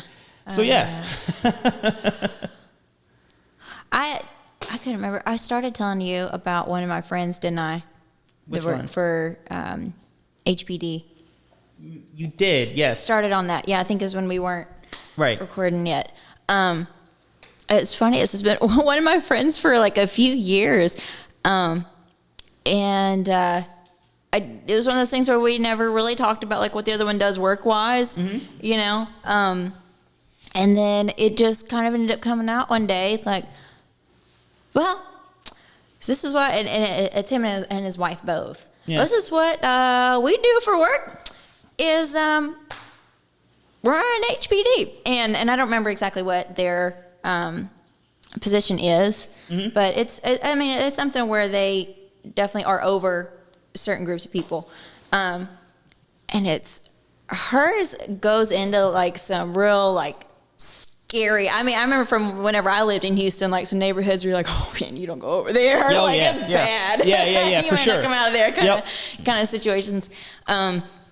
So apparently that's where she is like every day. Yep. You know, and she's actually from South Africa, where it's like crazy stuff going on all the time too. I mean, definitely here as well, but like, you know, growing up being escorted. It's a different level. That's a different level in other countries. Yeah. Yeah. So, and then for him, I had to ask him kind of like some similar questions I asked you. For him, I asked him, I said, what has that been like being an officer, but a black officer as well, and working in Houston? And like he worked, you know, downtown when all of the riots and everything were going on. And, you know, I just was like, just tell me about that, because I don't even know where to start with questions wise, you know. And he said, you know, there was moments where he was like, sometimes it was really intense. Like there was definitely times where some bricks were thrown at him, you know, and then there was, you know, times where he's being called a traitor and things like that. And then, he said there was actually like moments of really good conversation. Oh, for sure. Like he'd be down there and, you know, some of these people would come up to him and just say like, how can you wear that uniform? Or, you know, they'd be like, why do you do what you do? What made you want to be an officer? With knowing, and you know, for him, he was like, you know, you know, and he was like, I always told people if they were a peaceful protest, and he was like, you're making your voice heard, like, because something needs to be said. But you know, sometimes he'd have to go to people who are like breaking in buildings and just, you know. He said, he goes, I'll be honest, and people are just tearing stuff up to tear some stuff up, you know? And he goes, those are the moments where I had to go over there and be like, hey, I know you're mad. He's like, I'm mad as hell too. But you got to remember that this is like our home. He's like, you grew up here, I grew up here. Like, this is our city, this is our home, you know? So keep your pride in that. But I agree with you, this is messed up and something needs to be done. So, you know, he just said there's definitely some moments through all that to where he really got to have like just some heart to heart and like some, just some like interaction of reminding each other that you're both human. I know exactly what you're talking about. And I'm glad, it's a big point of like why I'm so glad that we're having this talk, and I'm glad that you did 2 episodes on it, because how we were talking about just, there's so much with a lot of things right now. There's so much division that's happening, and it's you're either this side or you're either that side, or you know, if you're this then you think that way, and if you're that then you think that way. And this is, you know, how it has to be, is just such a rigid thought process. And it seems like there's so much. It's almost, I notice people are almost looking at each other through almost like a political scope, and not a human. It's like to human scope. And I'm like, people treat these conversations like sports teams, right? Yes, and it's like I'll support real life. I'll support the Eagles through any bad decisions they make. Like if the Eagles can make a terrible decision, but if a Cowboys fan tells me it's a bad decision, I'm defending the Eagles because they're rival sports teams. And Cowboys fans, shut up. Thank you. No. Again, Houston, no. Get out. There's something we can agree on. Yeah, for sure. But like, if someone from the other team criticizes my team, well, I gotta protect my team. The difference is it's sports. It's sports, and people treat it this way. And like, there need to be conversations, and it's difficult because people don't want to have them. You can't have a conversation with someone who doesn't want to have a conversation. So, like, if someone says, you know, if I were to say to someone, how can you put that Blue Lives Matter flag on your car? Like, how can you wear that shirt? Like, do you understand what that means? And they can say, well, I'm supporting police. And I will tell them like, well, actually it was in response to Black Lives Matter. So it is inherently a racist thing. What you're saying is you support the officers more than you support the black people that they're killing. So what you're saying is you are in favor of officers murdering people with no repercussions. Do you understand how that could lead to problems? You understand how that could come around and affect you, right? And furthermore, you are, even if you your idea is I support the officers because they're making the world safer. They're doing what they have to do.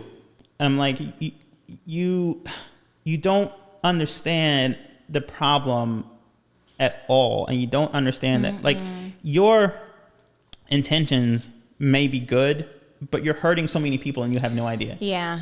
Like, and a lot of times it's the delivery too. It's for sure. And having research on what you're saying before you start saying it. Yeah, it's it's being ignorant. It's not knowing things. And two, having emotion-driven arguments and not fact. And I thought that every argument has to be fact-based, but I mean just like you can come with emotion, but recognize when someone tells you something when someone delivers facts, you don't even have to agree right away. Like I've had people tell me things before that I couldn't refute, but it felt wrong, right? Right. So I'll say something like, I can't even think of anything right now, but something either racist or sexist or something, and they'll say it in such a way where I'm like, that doesn't feel right. Yeah. But I don't have it. It goes back to why I started reading the Quran, right? Right. It goes back to things like they'll say something like, "Look, here's a passage that says, Muslims are supposed to kill people wherever they exist. Like this is telling people to go to war and murder people." And I'm like, I don't believe that. Right. But I haven't read the Quran, so I don't know. So I'm going to go read the Quran and I'm going to see what it says. So I'm admitting that I don't know, but I'm telling you that doesn't sound right to me. So I'm going to do my own research and then I'll come back and I do my own research and that line was taken out of context. Right. Taken way out of context. Yeah. And there's so much can be taken out of context to fit someone's agenda. Yes. And then that fuels more of these false arguments that, again, it's like so many people want to just have conversations, which is what needs to happen. Yeah, and it goes back to, again, more of that discussion of what do you want? Do you want to be right? Or do you want to learn? Do you genuinely want to learn? Are you trying to win an argument? Ego out of the way. Yeah. Are you want peace or power? Like where are we gonna go? Like, have you gotten in an argument where at some point you don't care anymore about like getting the truth? You just want to be right and want to shut the other person down. So the argument just goes into a completely different area, and you're not even looking for the truth anymore. It's I need to win. I definitely had times where I go, why did we even start fighting? Like what? Right.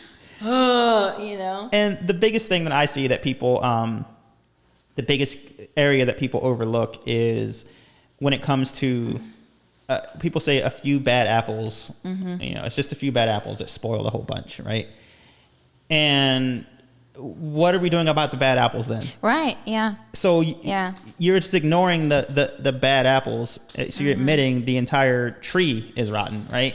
Yeah. And it only takes, and I've experienced this firsthand, it only takes one officer to take a situation that's completely under control and throw it into chaos. Oh, yeah. Because if I'm standing with, talking about your friend who works for the police department, if he's having a meaningful conversation, let's say there's a row of like 5, let's say there's one person, he's protesting. And he looks like he's about to smash a window. He's got like a rock in his hand. Right? He's just like tossing the rock up and like catching it again, like he's ready to smash something. Yeah. And your friend goes over and he goes, whoa, what are you doing? And they have a good conversation and situation is completely under control. Here comes another officer. And then, and it's like, this did not need to happen. And the other officer's like, you need to sit down and shut up. This is my, and he just antagonizes. And then this guy with the rock starts going after the officer who was antagonizing him. Now your friend, who is the good cop, what's he going to do? He has to protect his fellow officer. And this other guy who is attacking the officer is breaking a law. Like he's attacking an officer of the law. You can't do that. Yeah. And when you look at that situation, what someone would say is this person attacked an officer and he deserves what he gets. Maybe in a struggle, he gets the other officer kills him. Maybe he just gets beat up and he gets arrested. He goes to prison. People are going to look at that and say, well, he attacked an officer. You get what you deserve. They're not seeing how... That there needs to be more... Right. training on how to not let the situation escalate to where it did. And escalate. I don't know why I said escalate. Escalate. So, really quick, I think you said escalate because we've been recording for so long. But the thing is, and this is my biggest thing with when we talk about like police brutality and violence and things like that, is it is that weird noise. I just realized that's fine. Some people aren't watching; they're just listening. Hearing me go, and I'm old. It's because I'm old and my back gets stiff if I sit on it too long. And so I'm just gonna turn this way. That's okay. Yeah. So, hi guys. We're not even misinterpreting movies today. Like, it's cool. We're casual. I'm gonna turn my mic for you so that I can. Yes. There. Wait. Hold on. There. How's that? I'm just waiting for you to like bat me.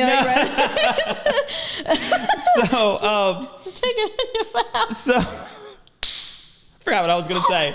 You're talking about police brutality and how things escalate. Yeah. This is just really quick. So, when we talk about like the quote unquote bad apples, people need to understand that the awful cops make things difficult for everybody. Yes. Yeah. And if you really care about the good apples, then get the bad apples out of there. Like, fight with us. Like, work with us to hold these officers accountable because the other officers aren't going to do it. And, you know, and that's just the truth. And like, I can understand why people who want change and like the officers who genuinely want to do their job well, they're in an impossible position. If they don't have the support of their fellow officers, there's only so much they can do from the inside. So it's people on the outside need to do something and get that ball rolling, because people on the inside can only do so much. Like, you can only expect so much of them. Yeah. Even if they go on like a rampage and they just start calling people out and doing this, et cetera, et cetera, et cetera, how much can they really change? Yeah. They're not going to get promoted. How much what can they really do? And like, what, because I know there's some people listening, they're going to be like, oh, but what can I do? I'm someone on the outside. What can I do? Like, what would that, is that writing defund the police? Yeah. You can start to, I would say, just learn more. Like, understand when people say defund the police, understand what they're talking about. Understand. Yeah, elaborate on that too, because I'm sure, So, I don't know. There's not enough research going on and people not know what that means and hearing from the wrong source and all that, because that happens. I don't feel comfortable enough to really go into detail about it. Like, I don't feel like I have a grasp of it enough to go into detail, but I can say that when people say defund the police, I think sometimes people hear strip them of their resources and, take away their guns. So like, how are they going to do their jobs if they don't have resources to do their jobs? But if you look at the budgets and you look at how much cities are dedicating to police budgets, like, it's out of control. Like, it's insane when you could take this money and put it towards programs in the community to actually help people. Like I said earlier, maybe drug treatment facilities, anything to help people so that you can prevent the crime from happening in the first place. But what you're doing is, you have this problem, you have these problems in cities and in communities, but what you're doing is you're treating the symptoms, you're not treating the problem itself. Yeah. It's like, if you have COVID and you can't stop coughing, cough drops, what is that going to do for you? Yeah. The problem is COVID. Right. You can take cough drops, but you can spend billions per year on cough drops, but you have COVID. Right. And that's what I think a lot of people do, is the easy answer is keep dumping more money into law enforcement. Give them this, military surplus gear. Give them this gear. Give them these armored trucks. Give them these tanks. Let them ride through these majority black cities. But if you send officers to a town in riot gear, what do you expect to happen? That just sends such a strong message. Right. Like, you're going to get a riot. Yeah. If you send officers and they're tear gassing people, they're abusing people, they're just hitting people, and they're in riot gear, what do you expect? And so you look at that, and these communities, they have needs that they need to have funded, but this money is going to buy this police, force armored tanks and armored trucks. And it's like, maybe put some of that money towards things that will actually help people instead of punishing them for problems that were created because of their lack of resources in the community. So when people talk about defunding the police, it's more like a kind of rebalancing the budget. Okay. You know? Yeah. If you have a leaky roof and you're investing in buckets to catch all the water, or to catch all the water that's coming through the roof, maybe fix the roof. Yeah. How about that? Maybe take some of that bucket money and put it towards the roof. It won't leak anymore. I think a lot of the people, and for anybody listening starts being like, oh, so that's the side she's on. That's not what I'm saying at all. I'm saying, I hear a lot of, we work in the place that shall not be named, and you hear so many different opinions, and a lot of times they're unwanted opinions. I don't even want to hear them anyway. Right. And I feel like it seems like whenever people are like, oh no, and they're so against the defund the police, I think that they must think that you're saying don't give them take-home pay. Yeah. And it's like, and that's why okay, it's a budget restructure. It's not. And that's what I mean when I say that to read up and do the research. When people say defund the police, like, read up on what people mean and listen and understand what they're saying. And like, it's like when people say the terms Black Lives Matter. If your initial response to that is people are saying only Black Lives Matter, you're not listening. You're not doing the research. It's Black lives also matter. Like, stop killing Black people. So when you hear defund the police, if you hear it as take away their pay, don't pay them to do their job. Right. Like, maybe when someone tells you that's not what they're saying, maybe listen. Right. Or maybe just pay attention. And it's like that's got to be that. You got to be open to have a conversation. Yeah, that's the thing. So when someone says defund the police, or when someone criticizes the police, I think the response should be, well, why? Like, why? Like, explain that to me. What does that mean? Before you assume what they mean and immediately yell at them, it's like, well, we need police. Who's gonna protect us? Who's gonna da-da-da-da? What are we gonna do without police? Like, no one's saying, like, I mean, some people are, but I mean, a lot of prominent people are saying that police have no use anyway. Let's just abolish the police altogether. That's not a conversation we have time to have right now, but I can definitely have it. Yeah. But, just start talking and asking questions. Like, you can disagree, that's fine, but like, know what you're disagreeing with. And, so yeah, I think that's where it starts. It's just, ask questions, like, pay attention to what, cause like, so one thing that I noticed in prison is every year our population count will go up. Every year. It would fluctuate. It's like climate change, right? Like, it would be on a steady slope upward, but it would go up and down and fluctuate, and it would go up during the summer and go back down in the winter and go up and up, and it would just fluctuate. But like, in 2010 we may have had this many inmates. Now in 2011 we're hovering around this many, and then in 2012, and every year the number is going up and up and up and up and up.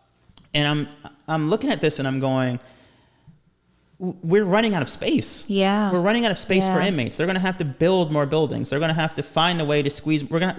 We had to convert like closets into cells because we're running out of spaces. We had to put mattresses on the floors. We had to convert recreation rooms for places to put people. So your ratio of going out is not like.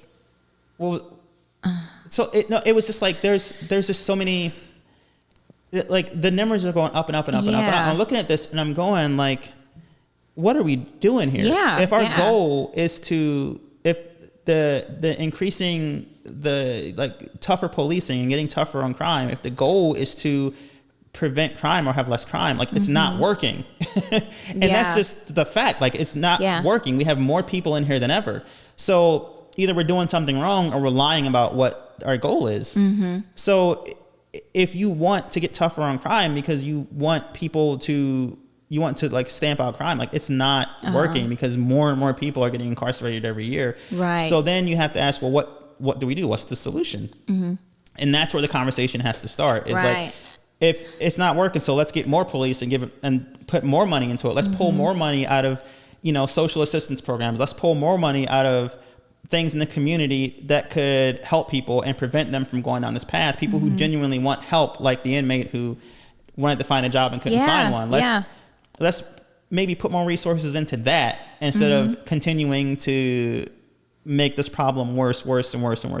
And like, so yeah, I think if people want to help, just ask more questions, and you'll recognize that the issue is more complex than I think people realize, and the solution is not simple. There are no easy answers. Like, there really aren't. You know, in this area, there's a big problem with opioids. So how do you solve that? What's the solution to that? You know? You keep arresting drug users and drug dealers, but the number of users aren't going down. What do you do? The number of people getting arrested aren't going down. What do you do? What's the solution? And then that goes over too into source of the product, and just there's just so much.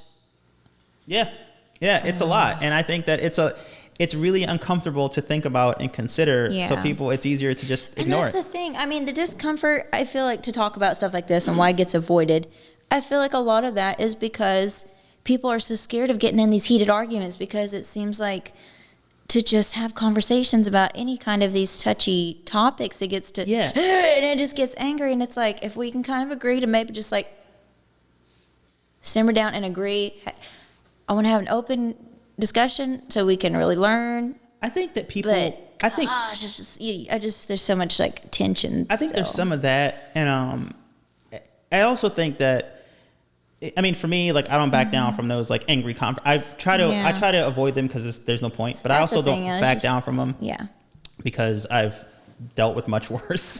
You know? So it's just like a conversation doesn't bother me. Like, it doesn't, I don't care how angry you get, but it's like, I think people are also afraid of like knowing that the truth is more complicated than they think. And that they may have unintentionally been part of a problem. And when you really get deep into these conversations, you really got to do some soul searching, because it's upsetting, right? To think that you may have been part of something that has caused so much harm to so many people, and that you're not as good as you think you are. Even though your intentions were pure, you were great, you know, it's easy.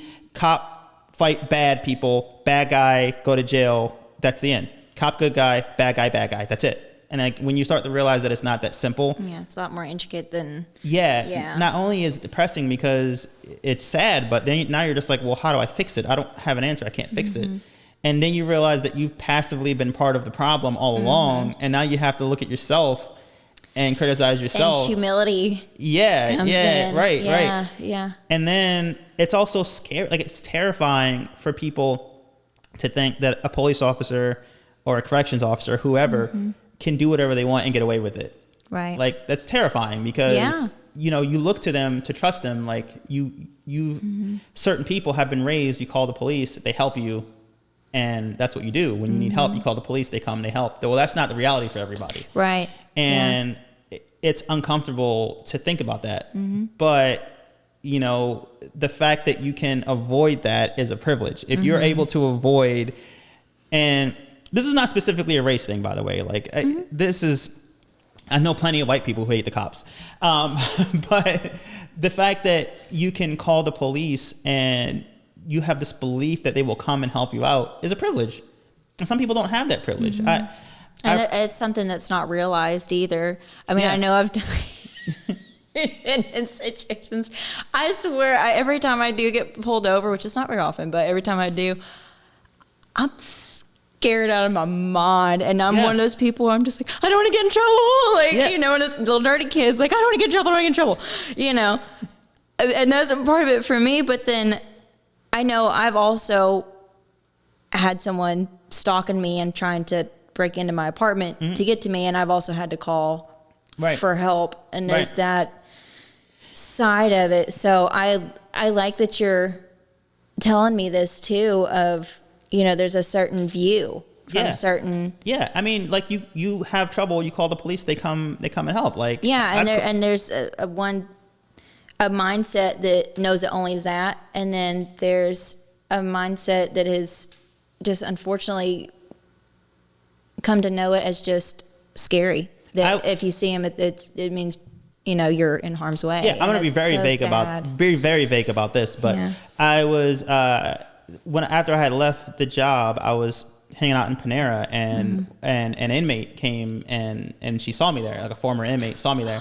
And like whenever I would see inmates out in public, I would know I would know they were inmates because they would refer to me by my last name, and like I've never been a teacher. Yeah. So yeah, that's true. I didn't think of that. so they would call me by my last name, so they were either a coworker or an inmate. Yeah. And I recognized I would look, and so like if I don't recognize you as an officer, you're probably an inmate, and I probably forgot you, but I never forget faces, but I always forget names. So I recognize this girl as an inmate.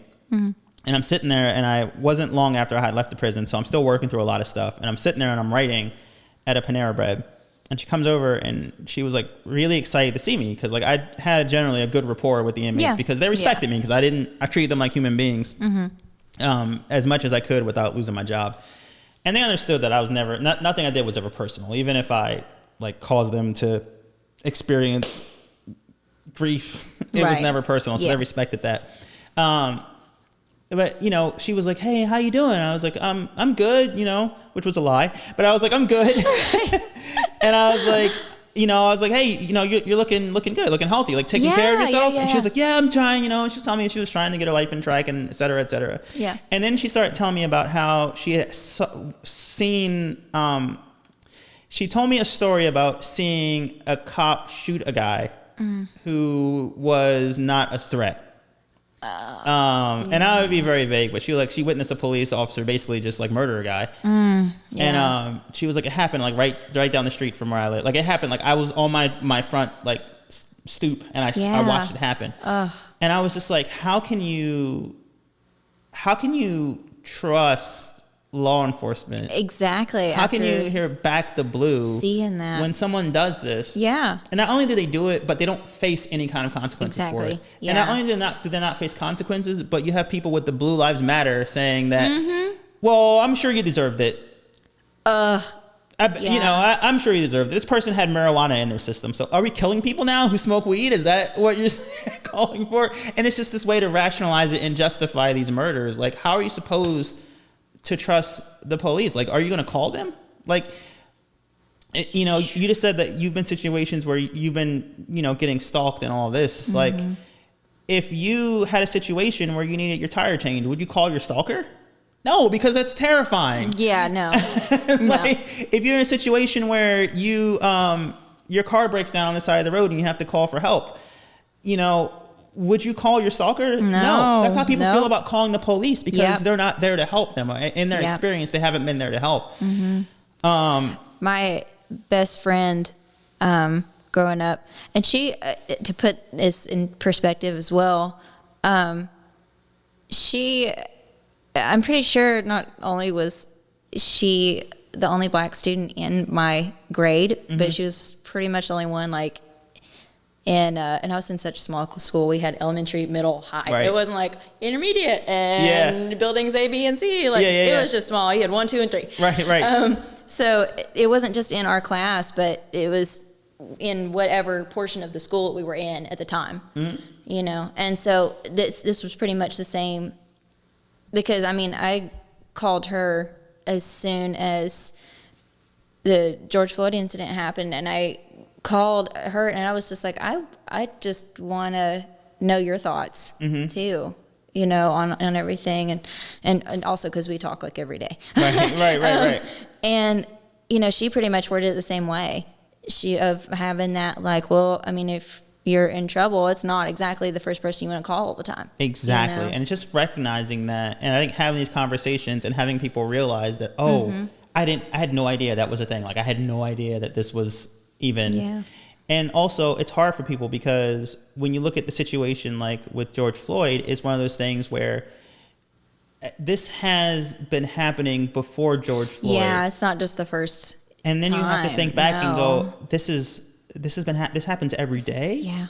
And that's a lot to think about. That's a lot to take on. And I think a lot of people run from that and just find ways to rationalize it or justify it, which is weird to me because hip hop is such a popular genre of music. And this has been something that's been covered in hip hop since for as long as hip hop has existed. It's been covered in the art, and so many people are making music and putting this pain into their art and addressing their living conditions, and people buy it, and they're still surprised when things like this happen. And I'm like, were you listening to the lyrics? Were you paying attention? Like, do you understand that people are writing about what they see? Yeah. And it's just, it's on one level that's frustrating, right? Yeah, it's frustrating to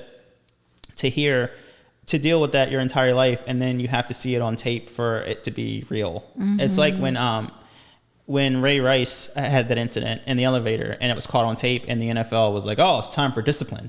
It's like, just because it's on tape now you want to do something about it? Right. Like, it's great that you're doing something about it, but you waited until it was caught on video, and now it's like, oh, domestic violence initiatives and this and that, which is great, but like not genuine. You know, the same thing with the NFL, with NFL saying Black Lives Matter now, and the NFL letting people kneel before games now because it's trendy. And it's like, well, it's great, everybody's kneeling, but now what?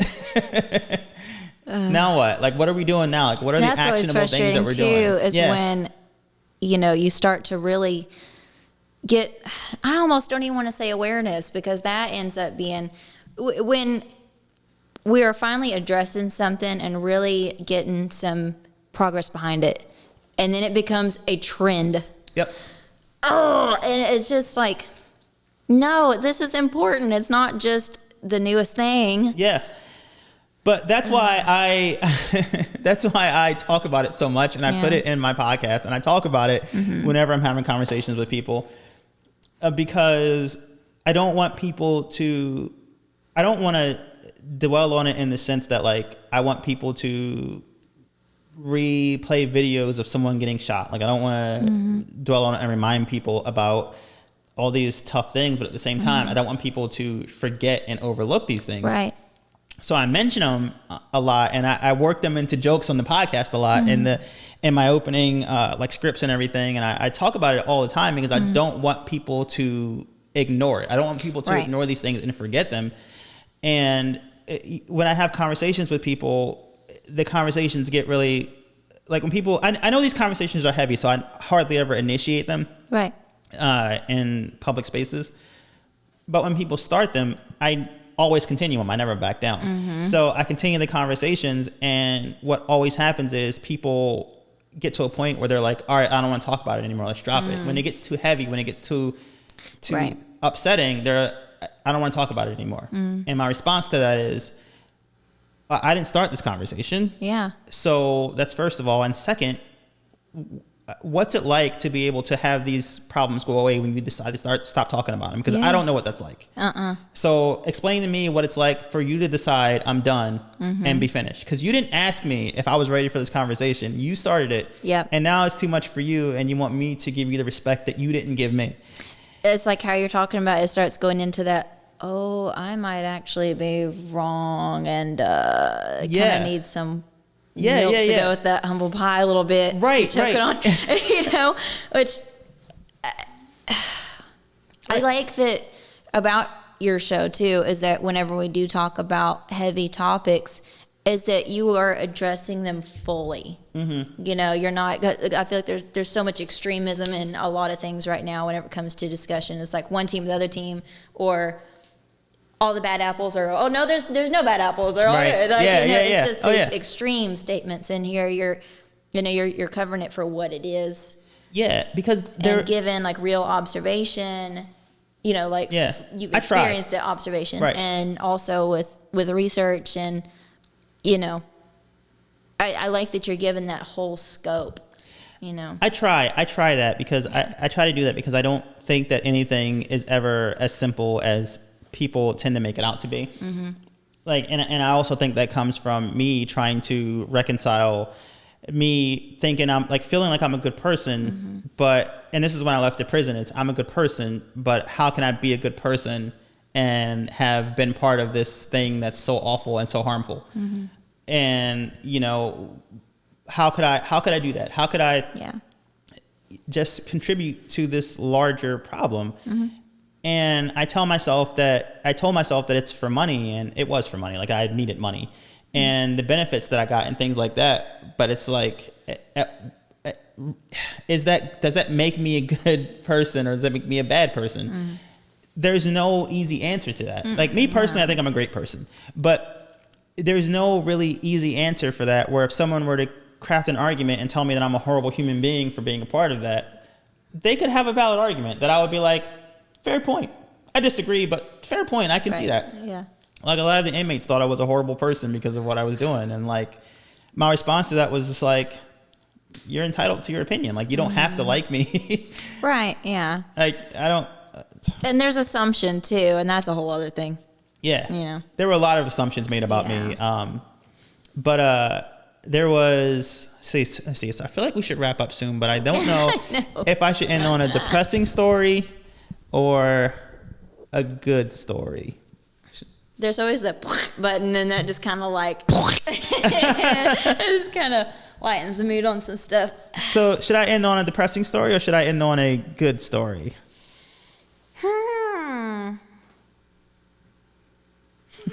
I'll let Hannah decide. This is like when you finish a video game and you have a choice for the good ending or the bad ending.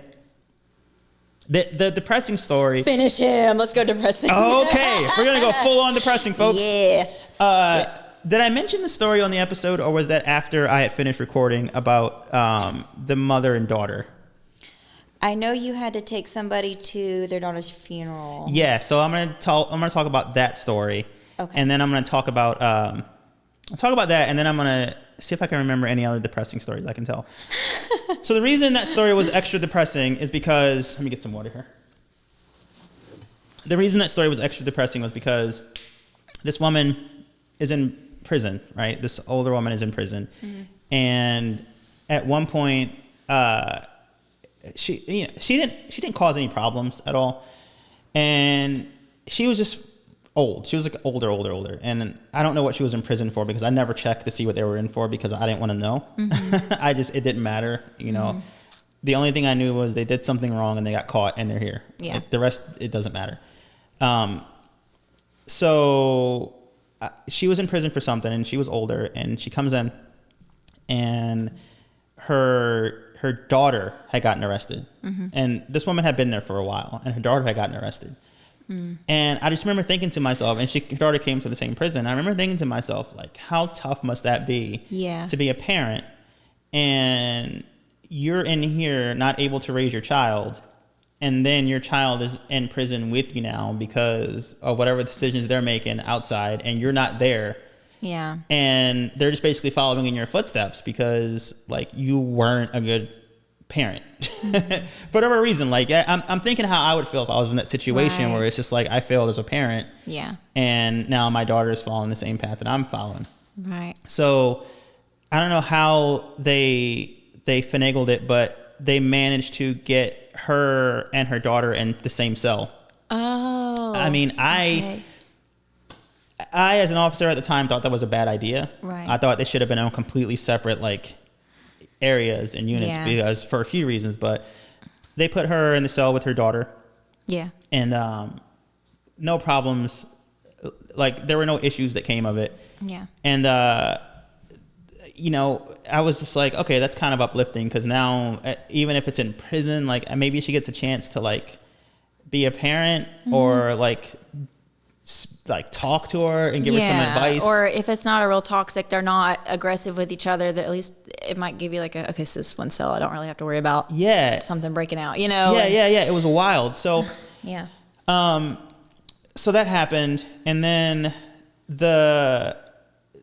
she was only in there for a little while, and then she got released. And my memory's kind of fuzzy, but I wrote all this down, but I didn't go through my notes. So my memory's kind of fuzzy. So she got released, and this woman was talking about how there was a lot of time where I like talked to the inmates. I never got like too in depth in conversation, but we did have like open recreation time where they would come on. We would have conversations, but conversations. Yeah, they never got too deep, but I had to talk because that was my job. Yeah. So she was talking about how she talked to her daughter, and her daughter was going to turn her life around and be better and do better, et cetera, et cetera. And then like a week later, she was in the paper that she had overdosed and died.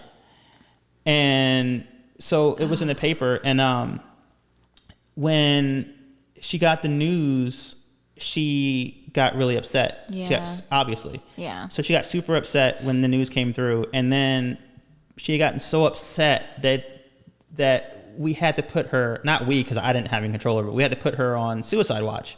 Yeah. And when someone goes on suicide watch, they go into basically an isolation cell by themselves, and you take all their possessions away, and we put them in a suicide-proof like gown so that they can't you can't have any shoelaces, anything that you can use to hurt themselves. Yeah. So, when this happened, I'm like, okay, you just found out that your daughter died. And there were rumors going around amongst the inmates, which she heard these rumors about whether or not it was a suicide or it was accidental or suicide, right, or someone did this to her on purpose. Yeah, yeah. And it's rumors fly all over the place. Like no one really knew what was going on. And now you're in an isolation cell by yourself. You're imagine the trip that would put you on, right? Yeah. Yeah. So we ended up she went through this whole big thing, and then a couple of days later there was this debate about whether or not she would get to go to her daughter's funeral. And it was looking like she wasn't going to be able to, because rules are rules, right? Yeah, and it's just this is super sad, but you're probably not going to be able to go to the funeral. So word came down from someone up top that she would actually be allowed to go. And they had so she would be allowed to go, so she had to be transported there. Anytime an inmate gets transported out anywhere, there needs to be at least 2 officers with them at all times. And they picked me and another officer to take her there. We got on that funeral duty.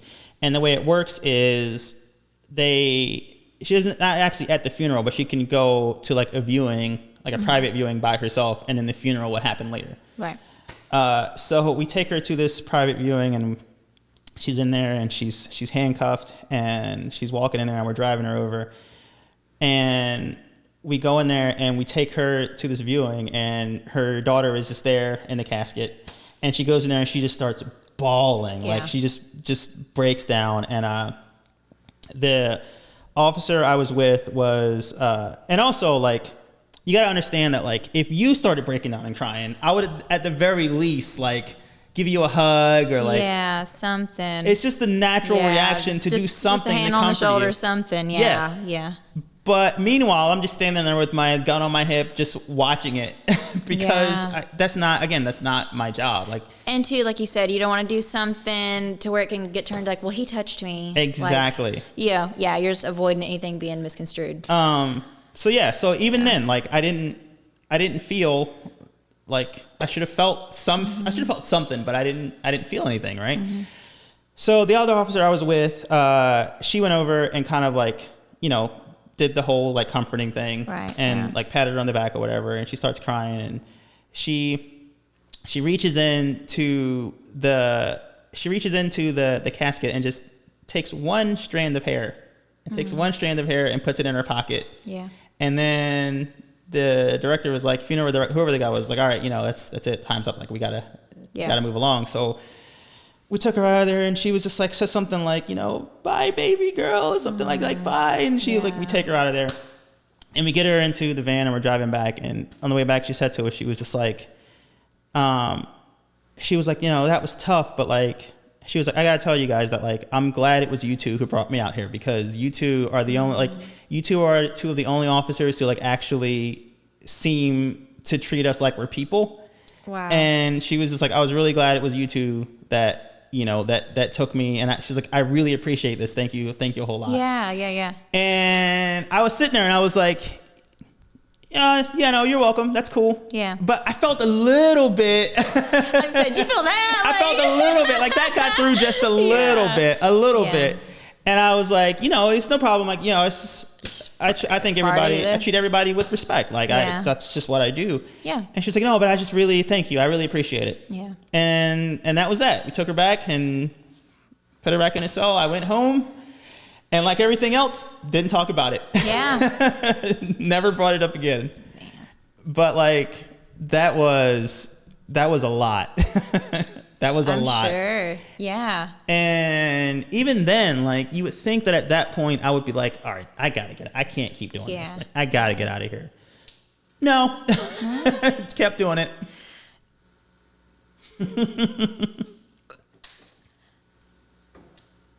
It's wild, again, looking back on like everything that you go through in your life and not understanding why you are at the time. Yeah. And then now that I see how you're seeing where you could be that in between, to where you could be the therapist for the officer that has to go to that, and then on their way home they're like, man, I got to make a session because this was crazy today. This was really hard. To call you up and say, hey, are you free? Can I come by? Like, you have an opening because I just had to deal with this funeral today. I didn't really feel a whole lot, but, you know, like, what do I do with this? I can see where you're like, oh, been there. Yeah, come on by. You know, where you can be that person, because it's like you're just molded exactly for that. Yeah, and I don't know. Like, I even learned, if it's like with the book or with this, or if you want to be a therapist, or, you know, whatever happens from now to then, you know. I will say there's a great podcast. I don't know if it's still out right now. I could check it, but my phone's over there. But it's called Ear Hustle. Ear Hustle. And it's a podcast that's filmed inside of, I want to say San Quentin.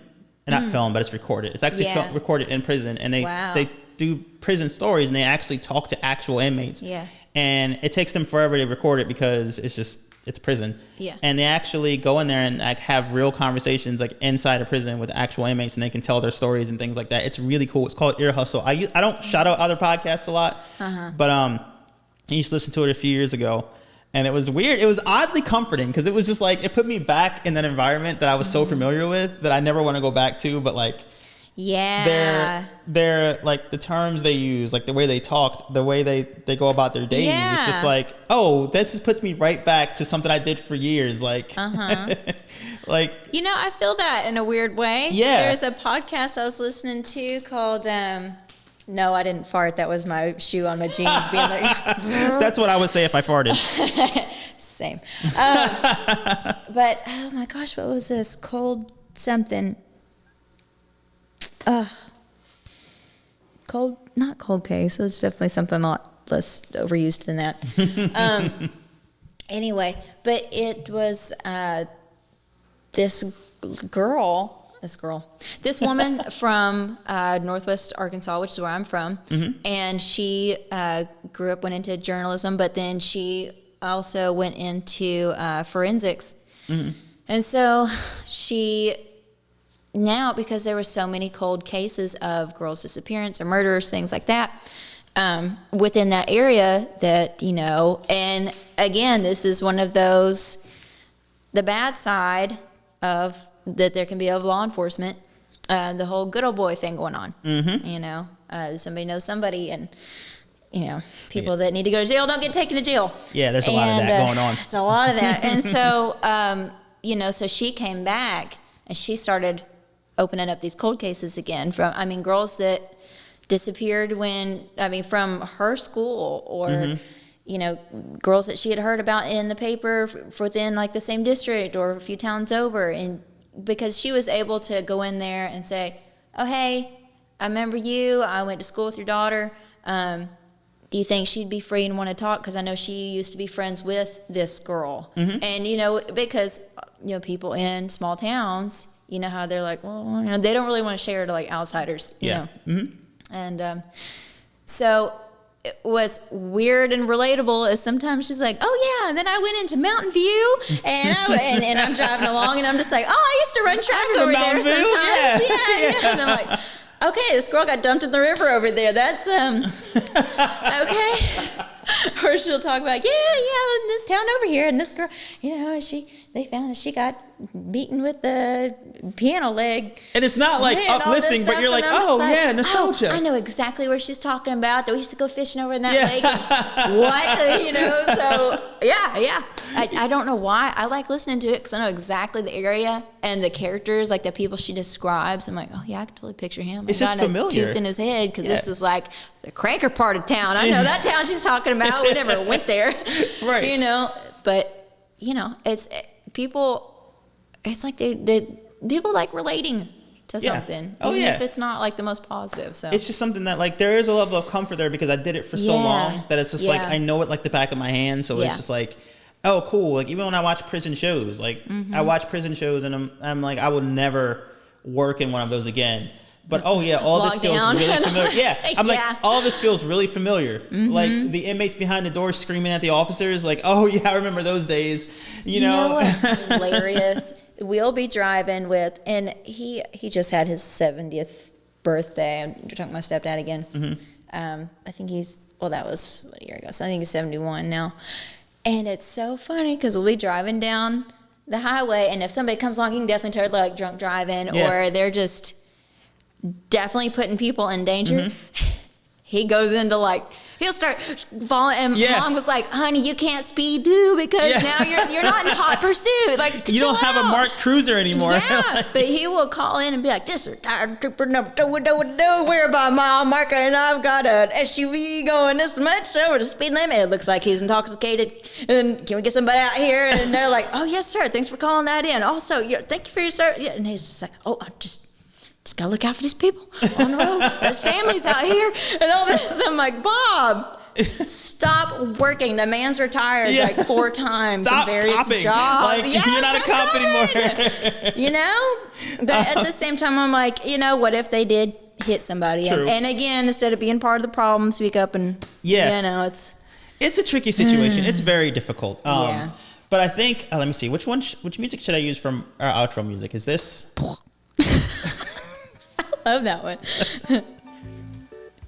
This is what I usually use, right? Is this what I usually use?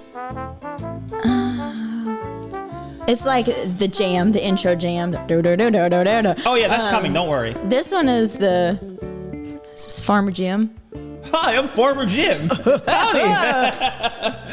But yeah, I think that'll do it for this episode of Misinterpreting. We didn't even mention Parasite, by the way. Oh yeah, what about Kevin and the gang?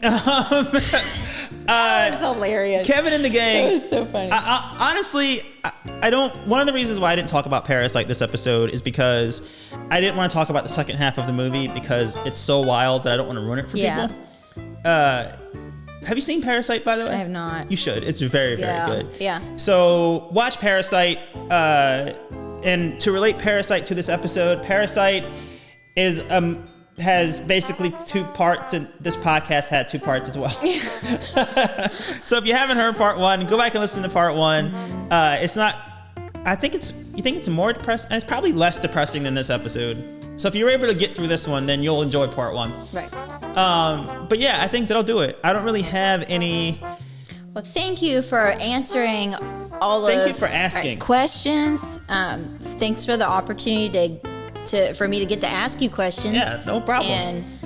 And really show a perspective and to reinstate that this reminder that we all have to have humility and humanity for one another at the end of the day. No matter what team, like let's be more not so competitive and more conversational and have some more unity as far as trying to find solutions and not just the pride and trying to prove your point. It's let's start looking at each other through more of a human scope. Yeah. From all angles and not the extremism and everything. Yeah, again, it comes back to asking yourself, what's the point? Like, what do you hope to achieve in any encounter? Do you want to just win the encounter, or do you want to actually learn something and take something away from it? Yeah, thank you for educating me on some topics. Thank you for,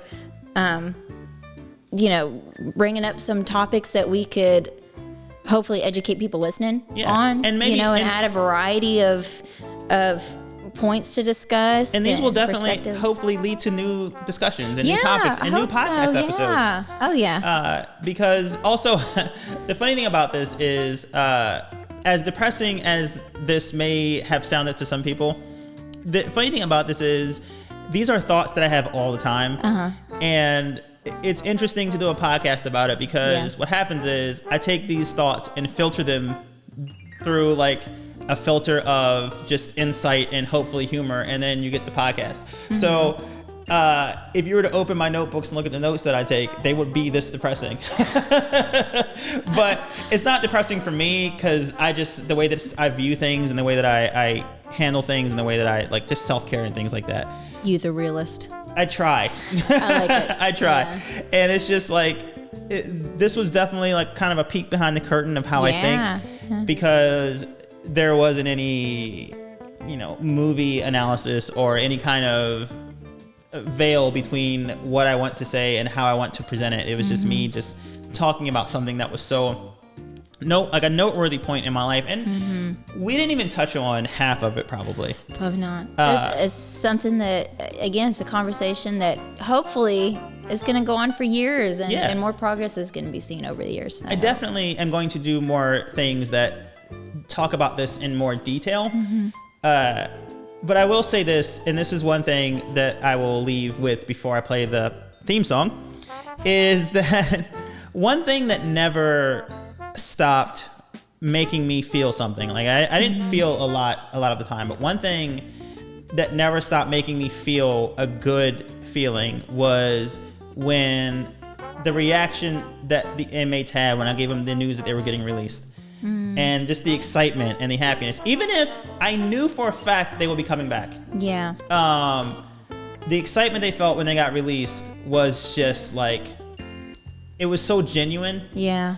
And just that moment was like, oh, like we don't see very much genuine happiness behind these walls. So that just, or anywhere at that point, because I was always behind those walls. So you don't see much of that. So when you see it, it's just like, it's really cool.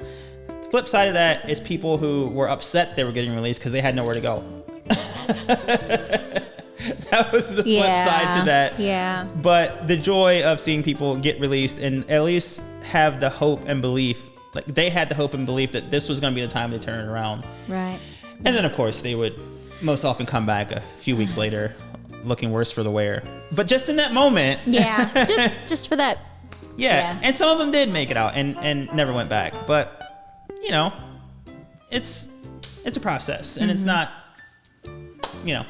the luster for freedom. Yeah, it never tarnishes. Yeah, and just situation. The joy they felt in that moment of this is my chance to go and right my wrongs. Yeah.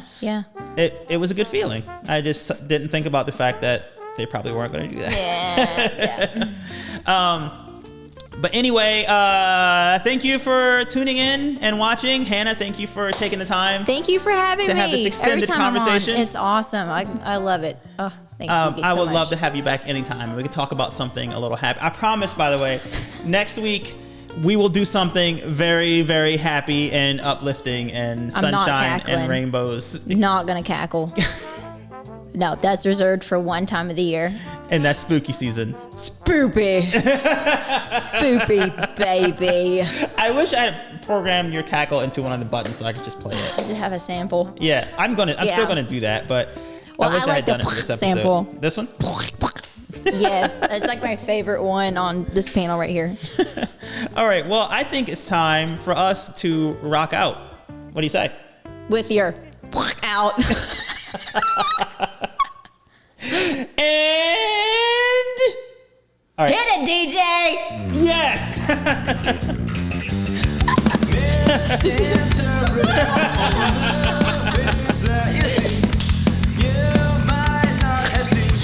Oh heck yeah. That's alright.